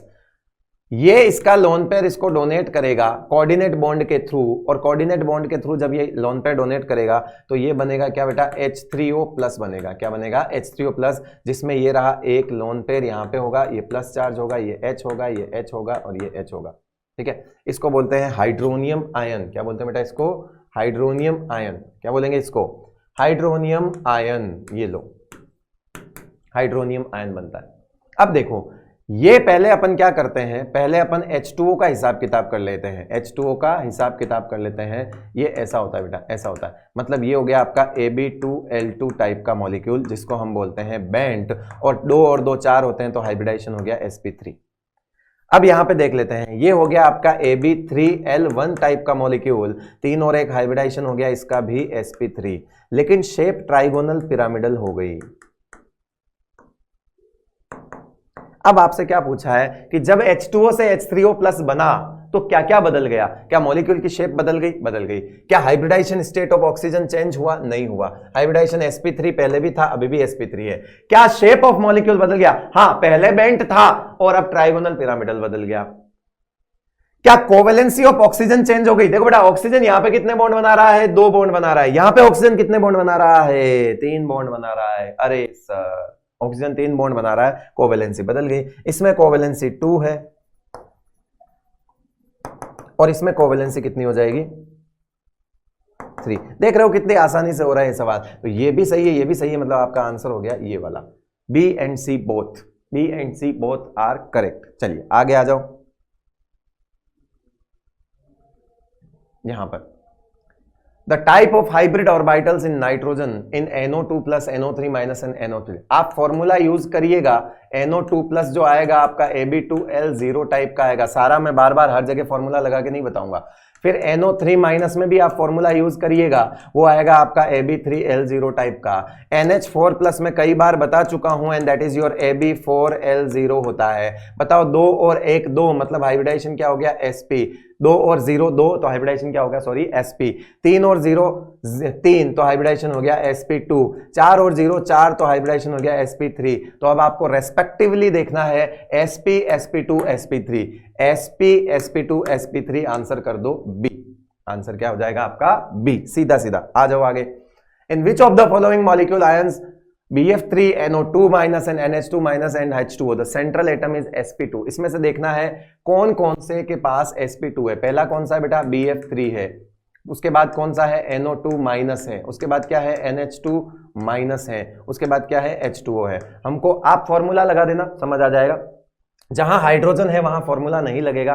तो हाइड्रोजन है, इसके पास कितने होते हैं बेटा, 5। कितने होते हैं, 5। एक ज्यादा कर दो, कितने हो गए, 6। माइनस है तो एक ज्यादा समझ लो, 6 में से काम 2 ही आए, 6 में से काम 2 ही आए तो 4 बचे, यानी कि Ab2L2 लिख दो। 4 का मतलब लोन पेयर तो 2 ही होंगे, 4 इलेक्ट्रॉन का मतलब लोन पेयर कितने होंगे, 2 ही होंगे ना बेटा। तो ये Ab2L2 लिख दिया। इसको देखोगे तो ये आएगा आपका Ab2L1 आएगा। क्या आएगा बेटा, ये आपका Ab2L1 आएगा। इसको निकालोगे तो ये आएगा आपका Ab3L0 आएगा, और इसका अभी निकाला था Ab2L2 आएगा। ऑक्सीजन के पास कितने होते हैं, 6 में से काम कितने आ गए, 2 बचे, कितने, 2। 6 में से काम कितने आ गए, 2 बचे, कितने, 4 का मतलब लोन पेयर 2, तो ये Ab2L2 हो गया। अब मुझे बताओ, ये तो कैसा हो गया, sp3 हो गया, ये भी कैसा हो गया, sp3 हो गया, ये कैसा हो गया, sp2 हो गया, ये कैसा हो गया, sp3 हो गया। ठीक है, कुछ कम हो गया क्या इसमें? सॉरी, ये ऊपर वाला गलत लिखा मैंने, ये भी कैसा हो गया, sp2 हो गया। कैसा हो गया बेटा, ये sp2। तो ये दोनों sp2 हो गए, 3 और 0 3, 2 और 1 3, तो इनको अपन sp2 बोलेंगे। और ये कैसे हो गए आपके, sp3 हो गए। तो हमारे आंसर वाले कौन से हो गए, bf3 एंड NO2 माइनस। तो आंसर देख लो, bf3 एंड NO2 माइनस वाले टिक कर दो। ये रहा आपका आंसर ए, ये रहा आपका आंसर ए। आ जाओ आगे। SF4 and XeF2, SF4 and XeF2 कैसे कैसे होंगे निकाल लेना बेटा। ये Ab4L1 आएगा और ये Ab2L3 आएगा। ये लीनियर होगा और ये सीसो होगा। निकाल के देख लेना, ठीक है। तो सीसो एंड लीनियर रेस्पेक्टिवली आंसर हो गया बी। चले आगे, मजा आ रहा है। वापिस करने पड़ेंगे आपको ये सवाल सारे, है ना। चलिए, बहुत बहुत शुक्रिया आप लोगों का। ये जो कुछ भी था ये VSC PR से रिलेटेड था। मैं कह रहा हूं इस पर पकड़ जो है वो तभी बन पाएगी जब मैंने जितने सवाल कराए उसके 10 गुना 20 गुना सवाल आप खुद करोगे। जो मैंने होमवर्क दिया वो आप ईमानदारी से करोगे अगर, तो ही इस पर पकड़ बन पाएगी।